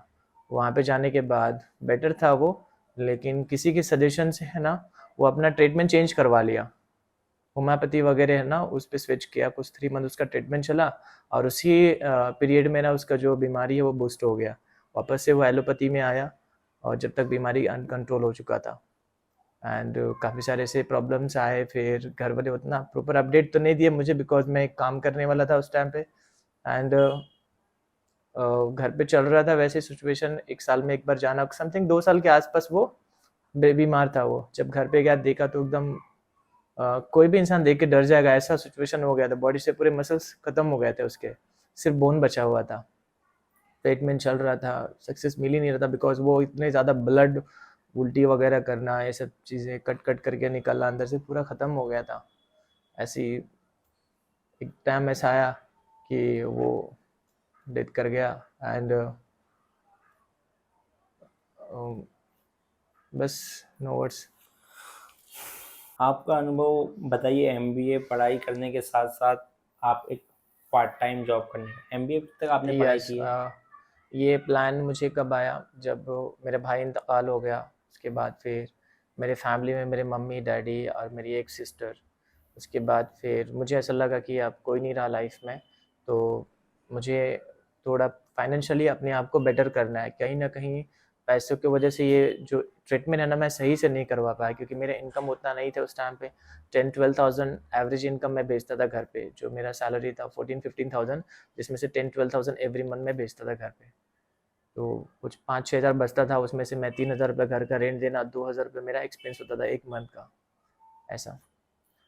तो सब खत्म होने के बाद फिर मैंने ऐसे सोचा कि एमबीए करते हैं। एमबीए करने से भी पहले ना, एक मैंने 4 व्हीलर लिया था, जो ऐसा प्लान था कि वो उसको है ना उबर ओला में डालेंगे, और वहाँ से कुछ इनकम आएगा तो मुझे एक सपोर्ट मिल जाएगा। कुछ 6 मंथ चला, लेकिन मुझे कुछ उसमें रिजल्ट नहीं दिखा। देन ऐसा सोचा कि नहीं, क्यों ना अपने आप को ही बूस्ट करते हैं, अपने आप जो मेरा एजुकेशन है उसको हम बड़ा करते हैं, जिसकी वजह से हमें एक मैनेजरियल लेवल पे पोस्ट मिल सकता है और एक सैलरी अच्छा मिल सकता है। देन वो गाड़ी सेल करके फिर मैंने वेलिंगकर में मैंने एडमिशन लिया एमबीए का, और फिर वहाँ पे मैंने स्टडी किया है तो आप तो मतलब 2018 स्कूल गए नहीं, पढ़े लिखे ही नहीं, तो एमबीए का कैसे मिल गया मतलब आपको एडमिशन? नहीं, जब लेकिन मैं पार्ट टाइम जब ट्रेनिंग करता था, आपको बताया मैंने 5 o'clock ट्रेनिंग करना, हाँ। 7 to 9 स्टडी करना ना, तो स्टडी करके है ना मैंने 10th अपना कंप्लीट किया था साइड बाय साइड, डिस्टेंस से 10th किया, 12th किया, ग्रेजुएशन किया, तो साइड बाय साइड मैंने कंप्लीट किया अपना। एंड साथ उसके साथ मैं काम भी करता था, स्टडी करता था और ट्रेनिंग करता था, फिर घर का भी जो बेसिक काम होता है वो, तो ये सारा काम मैं साथ में करता तो था। एमबीए मतलब पूरा कंप्लीट किए? हाँ, एमबीए एमबीए पूरा, मतलब होता क्या अपने को तो पता मास्टर है। ऑफ बिजनेस एडमिनिस्ट्रेशन, जिसमें अच्छा। हमने पीजीडीएम किया है। अच्छा, यस। तो बिजनेस के बारे में रहता है वो? हाँ, कंप्लीट वो बिजनेस के बारे में होता है, वो भी हमने डिस्टेंस से किया है, अच्छा। बिजनेस रिलेटेड, और काफ़ी यूज़फुल मुझे डिग्री लगा। वो एजुकेशन जो है वो काफ़ी यूज़फुल है, क्या चाहे वो बताते हैं मतलब उसके अंदर? प्रिंसिपल मैनेजमेंट हो, या फिर ह्यूमन रिसोर्स हो, या फिर आपका एचआर मैनेजमेंट हो, ये सारी चीज़ें जो है वो एमबीए से आप सीखने के बाद आप डे टू डे लाइफ में यूज़ कर सकते हैं।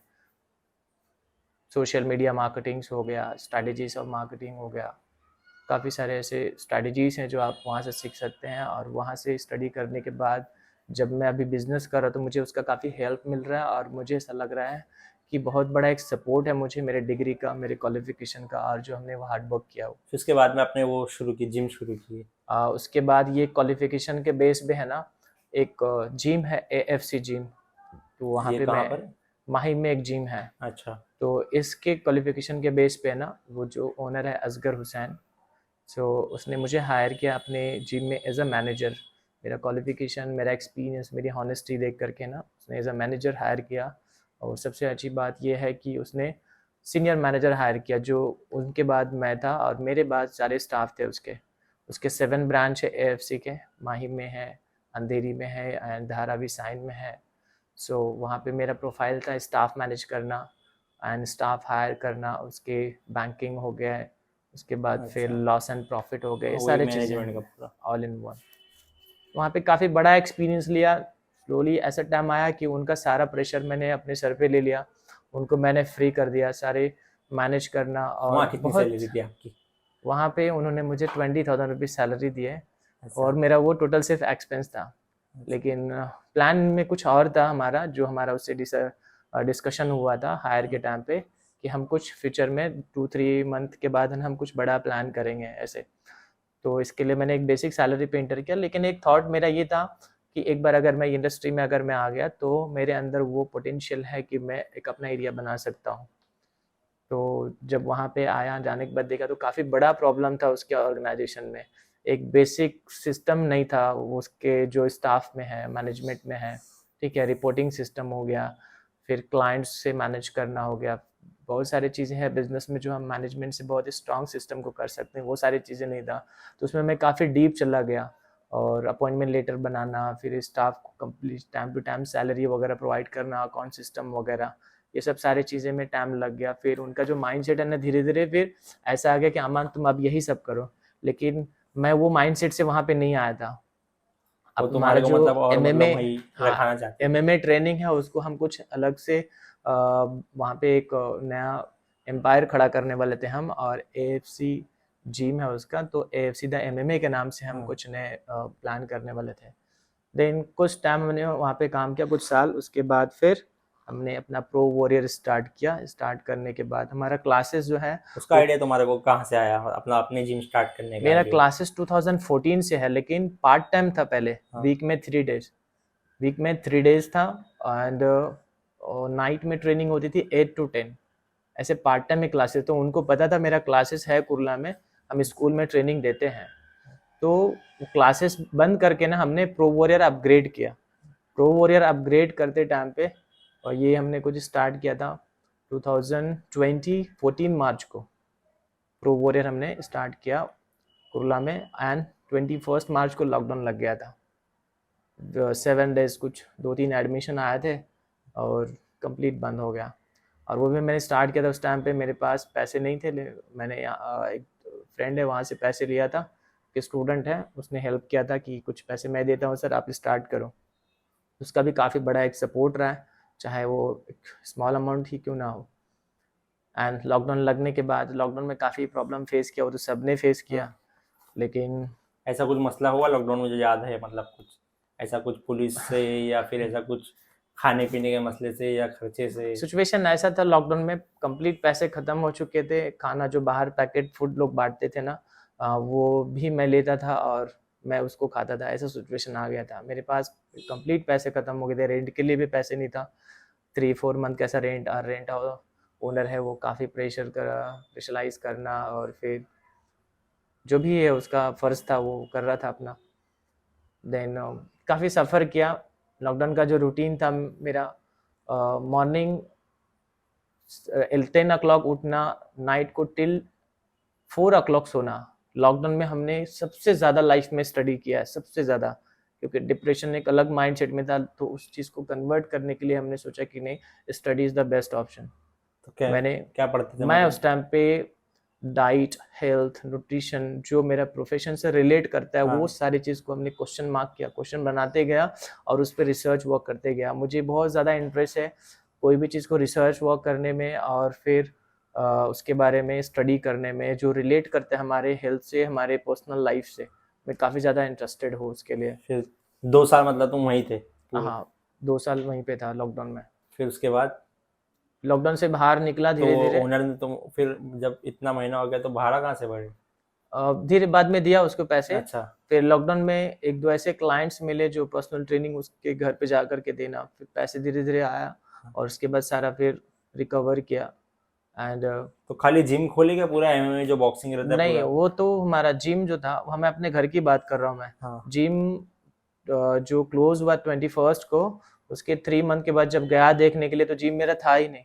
वो जो एरिया है उसने किसी ऑफिस वाले को दे दिया, और मेरा जो सामान वगैरह वो ऊपर टेरेस पे फेंक दिया। अच्छा। बोला कि तुम इतने दिन से नहीं आए और तुम्हारा रेंट नहीं आया, ठीक है, ये सब सारी वर्ड्स बोल करके फिर उससे बात की कि नहीं, ऐसे ऐसे प्रॉब्लम है, आपको पता है हम पैसे नहीं दे सकते हैं, रेंट अभी लॉकडाउन का ऐसा सिचुएशन है, मैं अपना घर का रेंट नहीं दे पा रहा हूँ, आपको कहाँ से दूंगा।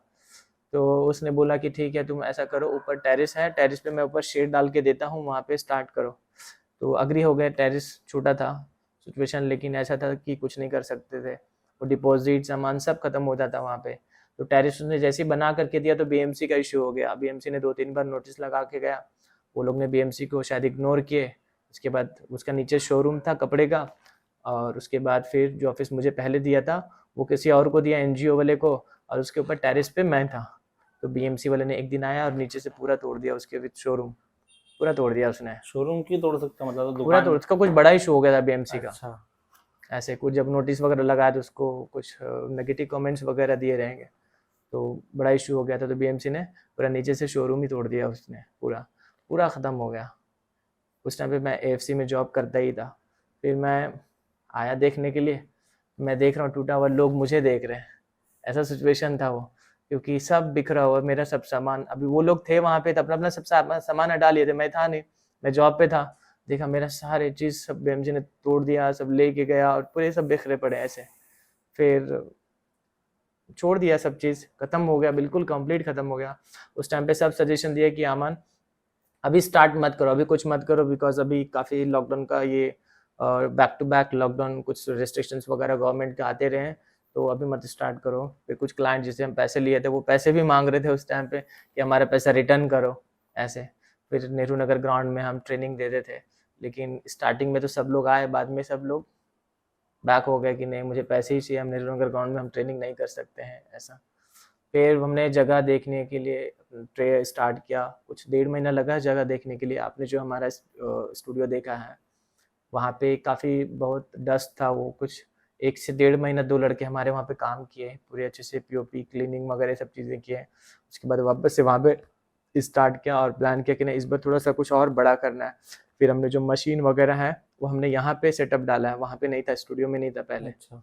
तो यहाँ पे और पैसे मैंने इस किसी और से, अच्छा, मेरे लेके एक पिक किया है मतलब? मेरा एक बैकबोन है, मेरे शाहिद भाई, वो हमारे बैकबोन के जैसा हमें सपोर्ट किया, चाहे वो मेरे एजुकेशन हो या फिर मेरे बिजनेस हो, हर चीज़ में उन्होंने सपोर्ट किया है।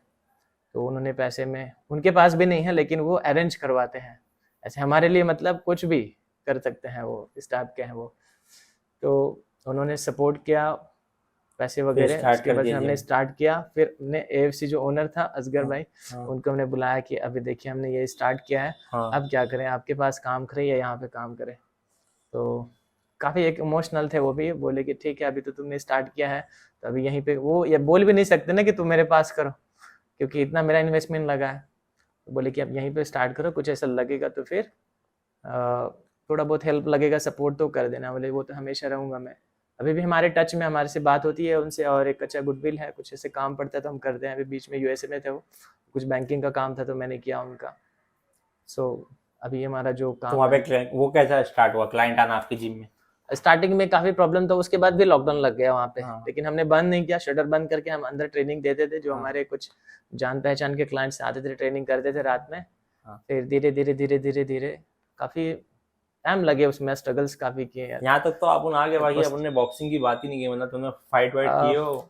हाँ मैं जब सुना हूँ वहाँ पे, हाँ, मैंने हमारे यहाँ पे भी पढ़ा हूँ, हाँ मतलब कितनी फाइट्स, हमने ऐसे कुछ 4 से 5 फाइट्स खेले हैं। जो हमारा जो बैकग्राउंड रहा, एक्चुअली MMA बैकग्राउंड नहीं रहा। MMA तो अच्छा इंडिया में अभी 2013 के बाद आया है, अच्छा। लोगों में अवेयरनेस आया है हाँ। ऐसे। उससे पहले हम ताइक्वांडो बैकग्राउंड से थे, ताइक्वांडो प्रैक्टिस करते थे। तो खेले हो आप मैंने, फाइट वाइट मतलब? हाँ मैंने ताइक्वांडो में स्टेट चैंपियनशिप खेला है, बॉक्सिंग में मैंने स्टेट खेला है, डिस्ट्रिक्ट खेला है, नेशनल खेला है, MMA का कंटेंडर फाइट खेला है। तो पहली फाइट जब खेलने जाते हो तो हाँ, क्या फील होता है, जीतने के बाद या हारने के बाद? क्या मतलब सबसे फर्स्ट जीते थे फाइट या खेला हारे थे था, पहली फाइट? सबसे फर्स्ट फाइट खेला था मैं, कहाँ पर? परेल में खेला था। केम अच्छा हॉस्पिटल के सामने एक स्कूल है, वहाँ पे स्कूल फाइट था। तो वहाँ पे मैं अकेला गया था फाइट खेलने के लिए, कि जो मेरे सर हैं अरमान वर्मा सर, उनको मैं सरप्राइज दूंगा कि मैं फाइट जीत करके आया हूँ।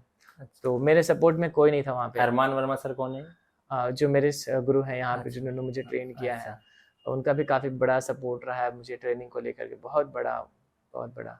फिर वहाँ पे गए तुमने वहाँ फाइट पे खेली? फाइट खेला और फाइनल तक गया, क्योंकि चैंपियनशिप में ना हाँ फर्स्ट सेकंड थर्ड फाइनल तक फाइट खेलने के लिए होता है। तो फाइनल तक गया। फाइनल में ऐसा हुआ कि वो जो अपोनेंट था काफ़ी सीनियर था, हाँ। मैं ग्रीन बेल्ट था और वो ब्लैक बेल्ट था, और काफ़ी अच्छा स्पीड ट्रेनिंग वगैरह था उसका। तो स्टार्ट का जो फर्स्ट राउंड था, हमने मारा उसको, कुछ बैक किक वगैरह मारा तो एकदम थोड़ा सा हिलिया, रिंग के बाहर चला गया वो ऐसे। फिर सेकंड राउंड में है ना, उसने एक डबलिंग किक मारा जो मुझे डायरेक्ट यहाँ पे हिट हुआ, ठीक है, एंड लिटरली मैं गिर गया वहाँ पे डायरेक्ट। अब मुझे पता ही नहीं चला उसके बाद कि मुझे क्या हुआ, मैं बेहोश हो गया था, और मेरी जो ड्रेस थे पूरा अंदर से कट कट करके ना कुछ ऐसा ब्लड निकलता था वो। डॉक्टर फैसिलिटीज़ भी नहीं था, लोगों ने मुझे डायरेक्ट ऐसा फ्लैट सुला दिए थे।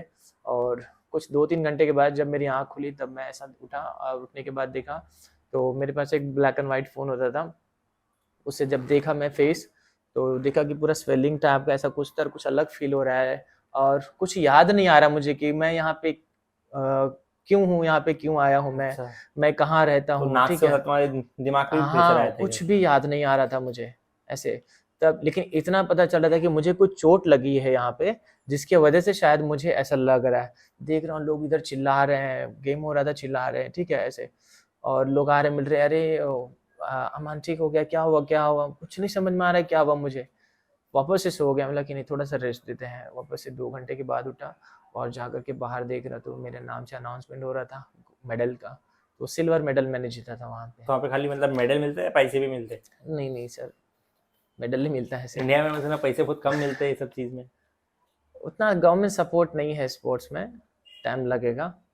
क्यों सपोर्ट नहीं है, मतलब इतने साल से मार्शल आर्ट्स इंडस्ट्री में तो नहीं है, बाकी इंडस्ट्री में बॉक्सिंग मिल में जाते जैसा हैं। है, बॉक्सिंग कितना पुराना है हमारा, हाँ है, गामा लेकिन पहलवान से हिस्ट्री स्टार्ट हाँ, होती है। अब जब बहुत बड़े लेवल पे आप खेलेंगे ना, तो कोई स्पॉन्सर्स वगैरह मिल जाएगा, कोई पर्सनल लेवल पे ऐसे फाइटिंग करवा रहा है तो वो आपको पैसे दे दिया, लेकिन ऐसे पैसे नहीं मिलता। हाँ, ओलंपिक वगैरह अगर आप जीतते हैं तो आपको पैसे मिलते हैं, एक अच्छा आपको नेम फेम मिलता है, लेकिन छोटे लेवल पे आपको पैसे लगते हैं। हम जब फाइट खेलते हैं तो हमारा पैसे वहाँ पे पे करना तो पड़ता है, गवर्नमेंट सपोर्ट नहीं करती है सब चीज़ को? रजिस्ट्रेशन फीस तक पे करना पड़ता है सर, फाइट खेलना मार खाने के लिए ऐसे। अच्छा, गवर्नमेंट कुछ भी सपोर्ट नहीं करती है चीज़ में? पर्सनल प्राइवेट इवेंट्स होता है वो, अच्छा। ये इवेंट्स है ना प्राइवेट तो होता है। गवर्नमेंट नहीं कराती, जैसा मैच कराती है या फुट कोई और हो गया?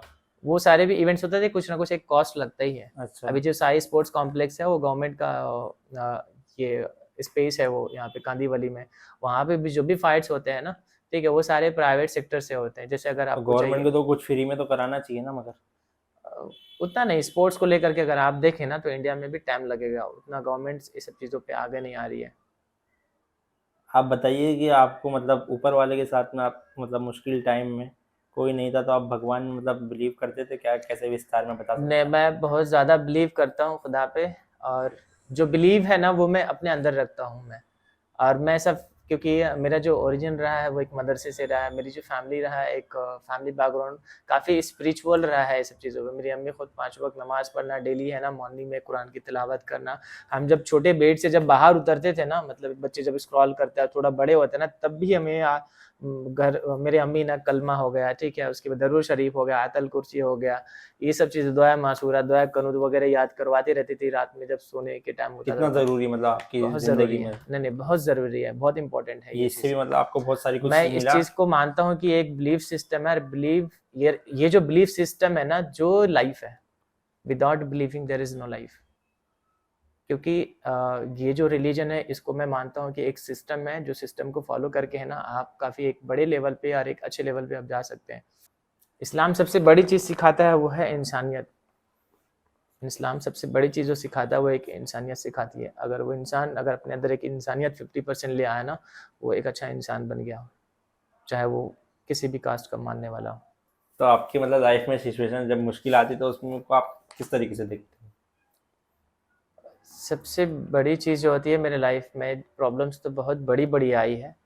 अगर आप थोड़ा बहुत मेरे बायोग्राफी पढ़ें या फिर मैंने जैसे अभी बताया वो, और बहुत सारे ऐसे जो डीप चीज़ें हैं जो वर्ड्स में हम डिस्क्राइब नहीं कर सकते, जिसको है ना आप फील कर सकते हैं, लेकिन फिर भी आप वहाँ तक नहीं पहुँच सकते जो हमने फील किया है। अभी आज की जो हर जनरेशन है, हाँ, अपने जो नौजवान भाई है या नौजवान लोग हैं, उसको लेकर आप क्या सजेस्ट करना चाहोगे और आजकल क्या हो रहा है, लोगों को क्या सुधार लाना चाहिए अपने अंदर?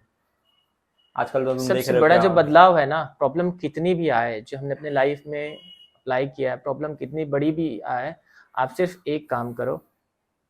नंबर 1, जो आपका डेली रूटीन है, ठीक है, उसको मिस मत करो, ठीक है।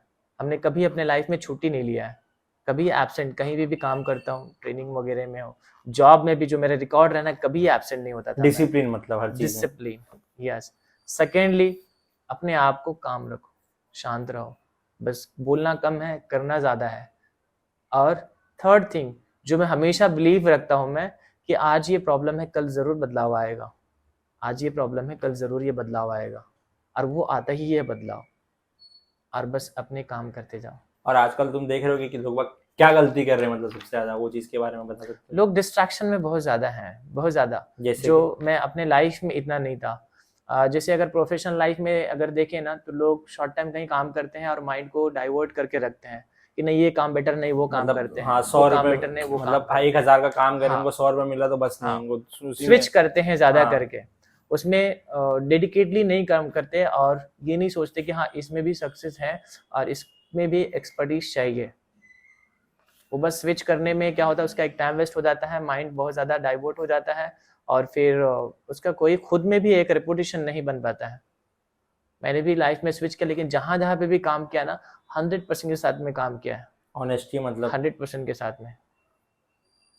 और आप और अपने मतलब जो अपनी राय है वो बताइए, मानसिक अपने मतलब माइंड सेट के लिए क्या करना चाहिए आदमी? और माइंड आप सेट कैसे के लिए माइंड मैं सेट करते हैं? ट्रेनिंग करता हूँ, जो मुझे काफ़ी ज़्यादा हेल्प करता है। मतलब कितना मैं ज़रूरी है माइंड सेट लाइफ में? बहुत बहुत ज़्यादा ज़रूरी है, और माइंडसेट की वजह से मैं ही इतना काम रहता हूँ, और अपनी सारे प्रॉब्लम को है ना शांत रह करके मैं प्रॉब्लम फेस कर पाता हूँ मैं। ट्रेनिंग मैंने लाइफ में कभी ऐसा नहीं हुआ जो मैंने 1 वीक भी मिस किया हो। जब मेरे घर पे फैमिली में इतना बड़ा इंसिडेंस हुआ उसके बाद भी हमने मिस नहीं किया। सेकंड डे हम फ्लोर पे थे। इंडिया में जो एक अभी सीन है एमएमए का, वो कैसा होने वाला है? मतलब क्या है उसका, कोई फीचर वीचर है इंडिया में?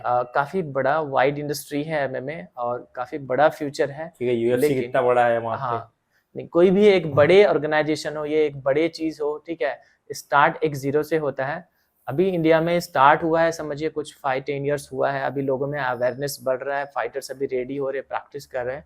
लेकिन जो फाइटर में, अगर मेरे पास भी फाइटर्स हैं, मैं उनमें भी क्या देखता हूँ कि बहुत जल्दी ऊपर जाने का ऐसा एक विश होता है कि मुझे बहुत जल्दी एक यूएफसी फाइटर्स बनना है, बहुत बड़े लेवल पे फाइट खेलना है। लेकिन कोई भी चीज़ में एक्सपर्टीज़ के लिए मिनिमम आपको है ना 10 ईयर लगता है। 10 years मिनिमम। तो आपने अभी तक कोई फाइटर तैयार किए हो, किसी ने फाइट वाइट करा आपके यहाँ पे जो आप जिम में हमारे पास सिखाते हो? काफ़ी ऐसे फाइटर्स हैं जो एमेच्योर एंड प्रो फाइट्स वगैरह खेल रहे हैं और अच्छे फाइटर हैं, लेकिन उसको और अच्छी प्रैक्टिस की ज़रूरत है। मतलब 2-3 वैरायटीज, साल में कुछ नहीं होने वाला ये चीज। हाँ 2-3-4 साल में नहीं होगा मिनिमम। मतलब कोई आदमी भी अपने इंडस्ट्री लिए में सीख सकता है ये चीज के, फाइट लड़ने के लिए 2-3 साल में लड़ने नहीं। के लिए नहीं है, बहुत बड़ा एक एक्सपीरियंस चाहिए। क्योंकि जब फाइट में, अगर आप जब रिंग में फाइट खेलते हो ना, तो वहाँ पे हमारा माइंड कम काम करता है, हमारा फिजिकल बॉडी है ना ज़्यादा काम करता है। तो फिजिकल बॉडी को है ना ऑटो सिस्टम में लाने के लिए ना आपको प्रैक्टिस और एक्सपीरियंस की ज़रूरत है। और प्रॉपर फाइटर बनने के लिए कितने घंटा मतलब ट्रेनिंग करने का रहता है उसके अंदर, जिम के अंदर प्रॉपर एकदम फाइटर? प्रॉपर फाइटर तो फुल ड्यूटी, जैसे आप एक ड्यूटी कैसे देते हो 8 8 घंटा, to 9 आवर्स का, 8-10 हाँ घंटा। कंप्लीट एक ड्यूटी देना पड़ेगा, तभी आप प्रॉपर फाइटर्स बन सकते हैं।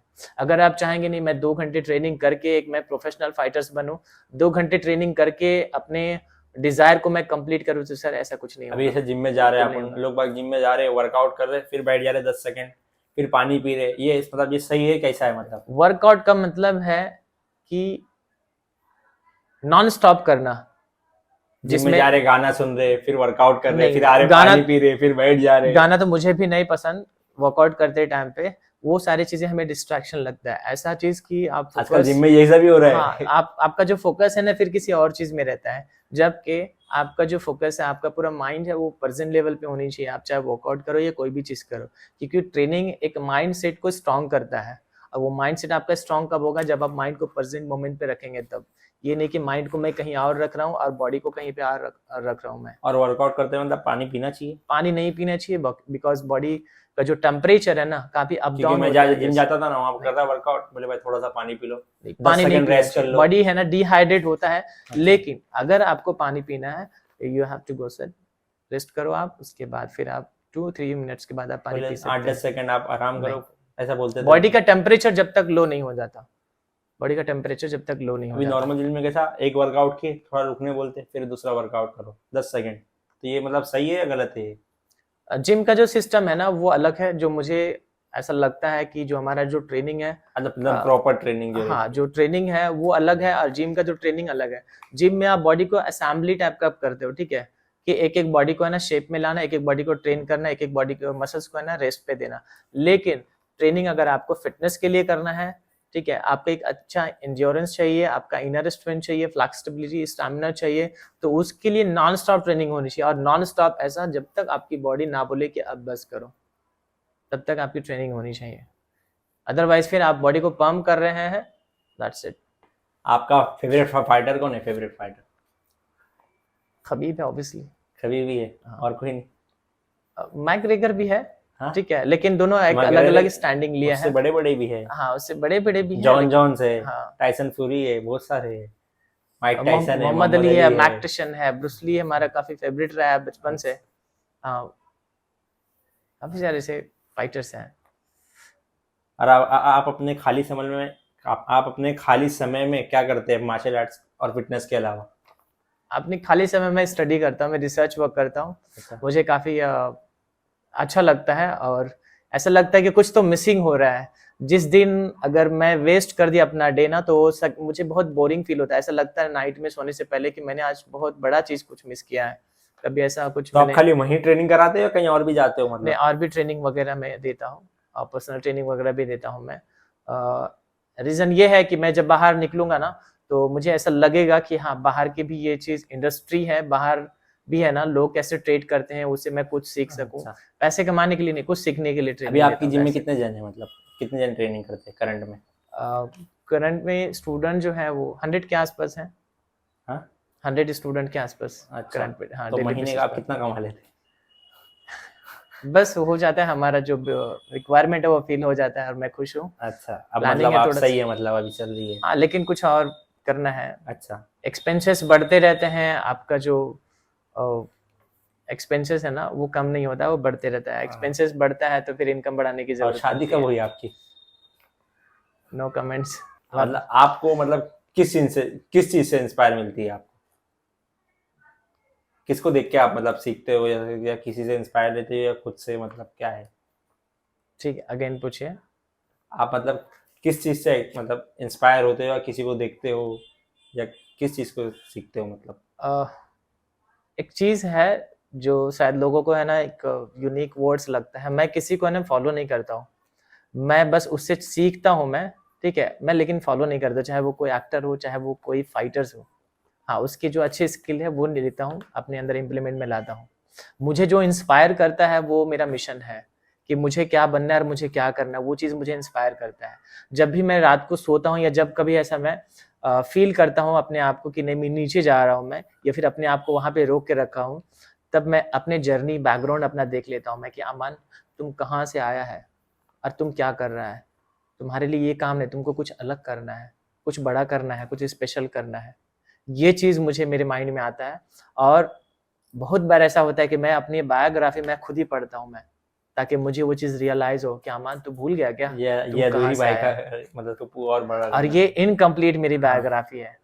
हाँ, कंप्लीट बायोग्राफी ऐसा प्लान है कि एक बुक्स लिखेंगे जिसमें कंप्लीट बायोग्राफी रहेगा। वो काफ़ी ऐसे हिडन स्टोरीज भी हैं और कोई जो मतलब और किसी की पढ़ते हो बुक वगैरह? बुक्स वगैरह नहीं, मैं लिसनर हूँ तो मैं ऐसे ऑडियो बुक्स वगैरह सुनता हाँ। हूँ, मैं स्पीच वगैरह सुनता हूँ मैं, और जो मैंने आपको बताया रिसर्च वर्क करता हूँ, बस उस पर वो स्टडी करता हूँ मोटिवेशन मैं। के बारे में आपका क्या कहना है? मोटिवेशन मतलब सही है या गलत? अब मोटिवेशन ना आपको जैसे मोटिवेट कर सकता है, लेकिन वो शॉर्ट टाइम के लिए, वो लॉन्ग टर्म के लिए नहीं। लॉन्ग टर्म के लिए अगर आपको कोई मोटिवेट कर सकता है तो वो खुद आप हैं। डिसिप्लिन कर सकते हाँ, हैं। और वो आप मुझे ऐसा लगता है मोटिवेट कि अपने आप मोटिवेशन को कोई कब कर सकते हैं, जब आपका मिशन बड़ा हो, जब आपका डिजायर बड़ा हो कि मुझे कुछ बड़ा करना है, और आपका जो जर्नी है, ठीक है, वो काफी डिफिकल्टीज से आया हो, तब अपने आप को ऐसे कंपेयर करके आप कर सकते हैं कि मैं यहाँ से आऊँ, मुझे यहाँ जाना है और मैं करके आ रहा हूँ। तो आपको उस चीज को इंस्पायर करता है, वही सेम आपके कितने मोटिवेशन है। स्टूडेंट अभी तक सफल हुए मतलब बॉक्सिंग करियर में? अभी सारे काफी स्टूडेंट्स अभी ट्रेन कर रहे हैं, और ऐसे स्टूडेंट्स हैं जो अपने क्लासेस वगैरह भी स्टार्ट किया है। एंड ज्यादा करके हमने देखा ना, ये इंडस्ट्री अगर आप देखेंगे, जैसे मैंने बताया कि इंडस्ट्री में पैसे, सोर्स ऑफ इनकम है ना, वो बहुत ही कम है। माइंडसेट बचपन से ऐसा ट्रेन कर देते बच्चे को कि ये सिर्फ एक अभी तो स्पोर्ट्स के इंडिया लिए, वाले सेल्फ भी जा डिफेंस रहे के हैं। लिए, हाँ सेल्फ डिफेंस के लिए खेलो, तो लोग है ना इसको एज अ प्रोफेशन नहीं लेते, एज अ पैशन लेते हैं। 1-2 घंटा ट्रेनिंग किया बस अभी ऐसे। इंडिया वाले भी खेल रहे हैं यूएफसी में, तो अभी अंशुल ऐसे जुबली कुछ, है। हाँ अभी ऐसे कुछ फाइटर्स एक हमारे और है, पास भी। क्या उसका नाम है, एहतेशाम पवन, अंसारी। हाँ, पवन, वो एहतेशाम अंसारी तो मेरा कजिन है, वो अच्छा। मेरे रिश्ते में है वो वो। भी जाता है खबीब अभी के हाँ हाँ कोच के साथ में ट्रेनिंग करता है। हाँ। अच्छा फाइटर है वो भी, अभी खेल रहा है मतलब क्या है उसका, मेरे मेरे बातचीत हुई खाला कभी? है, उसका कुछ भतीजा वगैरह है बातचीत वो। हुई है कभी? हाँ, बात मेरे मुंबई आता तो मिलता, दिल्ली जब गया था तो मिला था उससे। अच्छा। हाँ, तो अभी क्या खेल रहा है मतलब वो, सोचा है मतलब? अभी तो प्रैक्टिस कर रहा है वो। आप ऑलरेडी सोशल मीडिया पे तो ऑलरेडी देख ही रहे हैं सब लोग। हाँ। अभी तो ओपन प्लेटफॉर्म है, हर कोई देख लेता है, जान लेता है उसके बारे में। और कौन कौन है मतलब इंडिया से, हो रही तैयारी मतलब अच्छी खासी? और भी ऐसे फाइटर्स जो रेडी हो रहे हैं, लेकिन जो अपने आप को ज्यादा ट्रेन करेगा वही आगे जाएगा। हमारे पास भी जो लड़के हैं वो भी कम नहीं है, काफी अच्छे ट्रेन कर रहे हैं। मुझे अपने लड़कों पे काफी ट्रस्ट है। ऐसा लगता है कि वो लोग भी एक टाइम ऐसा आएगा जो अपने आप को बड़े लेवल पे रिप्रेजेंट करेंगे। और मुझे एज अ बैक स्टेज मुझे बहुत प्राउड फील होगा जब लड़के अगर रिंग में फाइट खेलते हैं, जब एक अच्छे रिजल्ट लाते हैं। तो अगर सबसे पहले अगर किसी को प्राउड फील होता है तो वो एक कोच को फील होता है, क्योंकि बहुत बड़ा एक सपना होता है, एक ड्रीम होता है कोच को। फाइटर को या फिर किसी और को ऐसा लगता रहेगा कि जो फाइट कर रहा है वो जीतता है और वो हारता है, लेकिन रियलिटी में अगर देखें तो एक कोच पहले फाइट करता है और पहले वो जीतता है। तो आपका सबसे बड़ा मतलब ड्रीम क्या है, सपना क्या है? आ, लोगों को मेंटली ट्रेन करना है एमएमए एंड फिटनेस को लेकर के, ऐसा एक प्लान है हमारा। एंड उसको एक ऑटो सिस्टम पे लाना है। अगर आप देखें तो सारे लोग फिजिकल एक्टिविटी, फिजिकल ट्रेनिंग, लेकिन फिजिकल ट्रेनिंग हम जब तक दे सकते हैं जब मेरी बॉडी में जान हो तब तक दे सकते हैं। लेकिन कुछ ऐसी चीज़ें हैं जो उसको हम थ्योरी लेवल पे हम उसको ला करके और ऑटो सिस्टम पे लेकर के आ जाएं, और उसको हम एज अ डिग्री हम प्रोवाइड करें, as a certificate, as a diploma degree, है ना, एज अ करियर जब हम लोगों को एक्सपोज करें ना, तो लोग शायद आने वाले टाइम पे अपने आप को देख पाए कि हाँ ये इंडस्ट्री में भी करियर है। और जो पेरेंट्स बचपन से अपने बच्चों को बोलते हैं कि बच्चा बड़े होकर के क्या बनेगा, तो बच्चा बोलता है कि मैं डॉक्टर, सीए या इंजीनियर बनूंगा, वो बच्चा भी बोलेगा कि मैं आने वाले टाइम पे एमएमए कोच बनूंगा। क्योंकि ये इंडस्ट्री में भी पैसा है और काफ़ी अच्छा पैसा है। क्योंकि मैं जितने भी और इंडस्ट्री उतना में खतरा भी है। 20 20 30 20 क्या 20 25 के आसपास इंडस्ट्री मैंने काम किया है, और मैं इस इंडस्ट्री में खुश हूँ और मुझे ऐसा लग रहा है 3 साल 4 साल से जब से मैं अपना जिम मैंने स्टार्ट किया है कि मैं एक राइट प्लेटफॉर्म पे हूँ। इस पे मुझे सिर्फ अपने आप को और मेहनत करना है, अपने माइंड को और खतरा भी तो है अपग्रेड इसमें, करना है। I am gonna smash your boy. खतरा हर एक चीज में सर, अगर आप ड्राइविंग वो करते हैं एक उसमें भी अलग चीज खतरा है, है। बाकी वो तो समझ में आ रहा है, इसमें कैसा भाई सीधा। अगर आप प्रैक्टिस करते हो ना हाँ। कंटिन्यू, तो वो खतरा आपके लिए नॉर्मल लगता है। हमें ये सब सारी चीजें नॉर्मल लगता है, यूनिक नहीं लगता। और थोड़ा सा अब मेरा जो मन है वो बहुत ज़्यादा रूड भी हो चुका है। जब कोई बच्चा इंजर्ड हो जाता है, जब कोई चोट लग जाता है, तो मैं बहुत रूड फील तो करना आपके पड़ता पास है खाली कि बड़ा बड़े कुछ ही नहीं जो हुआ है। रहते हैं वही ट्रेन करते हैं, बच्चे भी या लेडीज भी आती हैं? कुछ फीमेल्स भी हैं, बच्चे भी हैं, लेकिन तो यंगस्टर्स क्या एज तक के में बच्चे आते हैं, मतलब बच्चे स्टार्टिंग? हैं। अभी जो रिसेंट बच्चा है हमारा 3.5 years का बच्चा है वो। अच्छा, तो वो लोग को कोई दिक्कत आती रहेगी, कुछ हुआ आपको नहीं, महसूस? दिक्कत नहीं, वो बच्चे छोटे एक्टिविटीज करते हैं, जब हाँ। बड़े होंगे। बच्चों में क्या सबसे फर्स्ट स्टेप है वो कि रूटीन आना उसका जो बेस्ट हो जाएगा, उसका डिसिप्लिन माइंडसेट बन जाए कि ये ट्रेनिंग होती है, ये ट्रेनिंग करना है, ये ऐसे करना है। क्योंकि बच्चे आपके जो है ना, वो आपके इंस्ट्रक्शन को नहीं फॉलो करते हैं, आपके इंस्पिरेशन को फॉलो करते हैं। जो देखते हैं ना बच्चे, वो चीज ज्यादा फॉलो तो करते बच्चे हैं। से तो होता ही नहीं होगा, फिर भी कोई जो बच्चा देखते हैं वो करते हैं, वो लोग थोड़ा आंसू थोड़ा करते आंसू हैं। भी आते रहेंगे, रोते रोते कोई करता है, ऐसा कुछ है सीन? कुछ ऐसे क्या हुआ है, मतलब कुछ बता सकते हैं? बस नहीं करूंगा उसको पनिशमेंट, थोड़ा सा डराना कि नहीं अच्छा। करना है इस टाइप का। क्योंकि पेरेंट जो है वो तो उसके साथ सॉफ्ट रहते ही है ना, घर में सारे सॉफ्ट होते हैं। हाँ। अगर हम भी सॉफ्ट रहेंगे तो फिर बच्चा नहीं कर पाएगा। और बच्चों को लेकर के मैं भी काफी ज्यादा सॉफ्ट हूँ अंदर से, लेकिन ऊपर से हमें थोड़ा रूडनेस दिखाना पड़ता है, ताकि वो रूडनेस से है ना वो बच्चे के आगे बढ़े। अंदर, हाँ बच्चे के अंदर है ना स्ट्रेंथ आए। अगर कोई स्ट्रेंथ तो बच्चा अगर बढ़ेगा। हाँ गिर गया, अगर वो रो रहा है ना, तो उसको अगर आप बोलेंगे कि बच्चा चोट लग गया रो रहा है, तो वो और रोएगा। लेकिन अगर वो बोलेंगे बेटा कुछ नहीं हुआ है तुमको, तो वो उसको लगेगा कि मुझे कोई चुप कराने वाला नहीं है, तो अगर वो कोई नहीं आपकी रोएगा। जिम में ज्वाइन करना चाहता है तो उसके लिए आप क्या बोलना चाहोगे, बोल सकते हैं? ऑब्वियसली ज्वाइन कर सकता है pro warrior MMA and fitness science. हमारा वेबसाइट भी है www.prowwarriormma.in। इंस्टाग्राम आईडी भी है, आप ज्वाइन कर सकते हैं। एमएमए बॉक्सिंग है, किक बॉक्सिंग, मोथाई, बीजीजे, ग्रैपलिंग, रेसलिंग, ये सारी ट्रेनिंग अवेलेबल है। स्ट्रेंथ ट्रेनिंग जिम क्रॉसफिट भी है, जो हमने फाइटर के लिए रखा है, अपने स्ट्रेंथ बिल्डिंग के लिए। बिकॉज फाइटर को काफ़ी ज़रूरत पड़ता है अपनी बॉडी वेट उठाना, और रिंग में फाइटर के साथ में उसको टेक डाउन करना, फाइटर को गिराना, दैट्स इट। सो ये एड्रेस है कुर्ला वेस्ट में है, मुंबई स्टेशन के पास है। And you can go for the Instagram pro warrior MMA dot.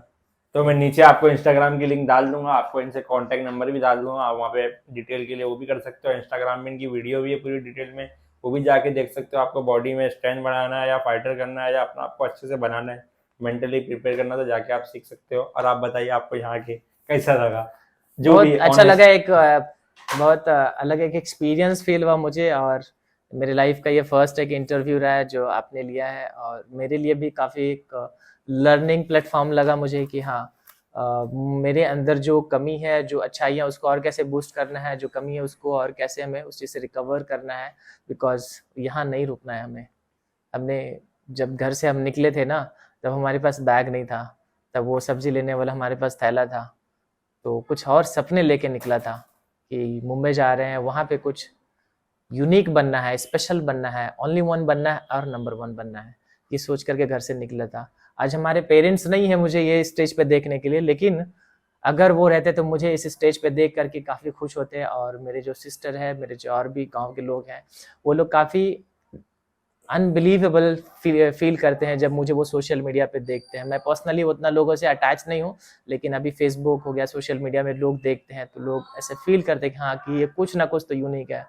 जब मैं स्टार्टिंग करियर स्टार्ट किया था, तब मुझे लोग पागल बोलते थे कि क्या क्या ट्रेनिंग कराटे ये वो करता रहता है, मारता पीटता रहता है, इधर उधर घूमता रहता था, है ना, इस टाइप का। लेकिन अभी जो लाइफ जब सेट हो गई, तो लोग सब साइलेंट हो गए। सब अब लोग सिर्फ हमारे बारे में अच्छा ही बोलते हैं, या फिर जिसको मैं बुरा लगता हूँ वो चुप रहता है, क्योंकि वो बुरा किसी को बोल नहीं सकता, हर चीज़ लोगों को दिख रहा है। सो एक लाइन बोलना चाहूँगा, जो भी उस बैकग्राउंड से आ रहे हैं जहाँ जहाँ से मैंने आया है, तो हर एक इंसान वहाँ से निकल सकता है। बस अपने जो पैशन है उस पर काम करें, अपना जो डेडिकेशन है, जो रूटीन है, उस पर कभी मिस ना करें, और अपने आप को मेंटली, फिजिकली एंड थियोरेटिकली अपने आप को ट्रेन करें, और डेली अपने आप को अपग्रेड करें। That's it. अगर आपके पास काम नहीं है, टैलेंट नहीं है, अगर आपको कुछ आता नहीं है, तो भी आप खाली काम करने से, कुछ ना कुछ करने से करेक्ट। कहीं ना कहीं तो निकल जाएंगे। ये मैं बोलना चाहूंगा बस, है ना। अगर यस। टैलेंट भी नहीं है तो भी निकल सकते हैं, बस काम करेंगे तो चीजें बदलेगी। बैठने से चीजें कभी भी नहीं बदलेगी। बहुत बार ऐसा भी हुआ है कि मैंने काफी ऐसे नए इंडस्ट्री में फ्री में काम किया अपने एक्सपीरियंस को गेन करने के लिए, कि मैं एक बार अपने एक्सपीरियंस को गेन करूंगा और कुछ ना कुछ तो मैं सीखूंगा, तो फ्री में काम किया। तो वैसे भी करके अपने आप को स्टार्ट कर सकते हैं, क्योंकि अपने एक पहचान बनाना एक बहुत बड़ी चीज होती है, बिकॉज क्योंकि अपन ये कहता है ना, अपन प्रोडक्ट फीलिंग होता है। फीलिंग पे आदमी काम ही नहीं कर सकता। मेरा फीलिंग ही नहीं है घर पे जाने का। फीलिंग मेरा मतलब समझ बिल्कुल रहे, नहीं, ऐश बिल्कुल नहीं। मजे करने हैं। फीलिंग से काम नहीं चलता है, काम करने से चीजें चेंज होती है। मैंने ऐश मजे नहीं किया, यहाँ तक हाँ। मैंने थिएटर में भी लाइफ में 2 बार गया है। एक फर्स्ट 2012 में मेरे सर बोले कि कमांडो मूवी आया है देखने के लिए, जा। तो फर्स्ट थिएटर में गया था। सेकंड बागी देखने के लिए गया था, उसके बाद मैंने कभी थिएटर में नहीं मैं गया। खुद अभी फिलहाल मतलब 2-3 साल हुआ है तभी गया हूँ। अभी यही सीन है पूरा। कभी ऐसा इंटरेस्ट नहीं आया, सारी चीजें वेस्ट लगा ना। बाहर का फूड खाना, खुद से कुक करके खाना मुझे ज्यादा पसंद है। अपने आप को ट्रेनिंग में बिजी रखना, स्टडी में बिजी रखना, बस इस पे ज्यादा पसंद है हमें। और तो बस बस इस चीज मिलते को हैं, फॉलो करते नेक्स्ट हैं। वीडियो आएगी नहीं आएगी, ये चैनल रहेगा नहीं रहेगा, हम रहेगा नहीं रहेगा, कोई बोल नहीं सकते। रियल वर्ल्ड पॉडकास्ट है, रियल वर्ल्ड असली दुनिया में आपका स्वागत है। ठीक है।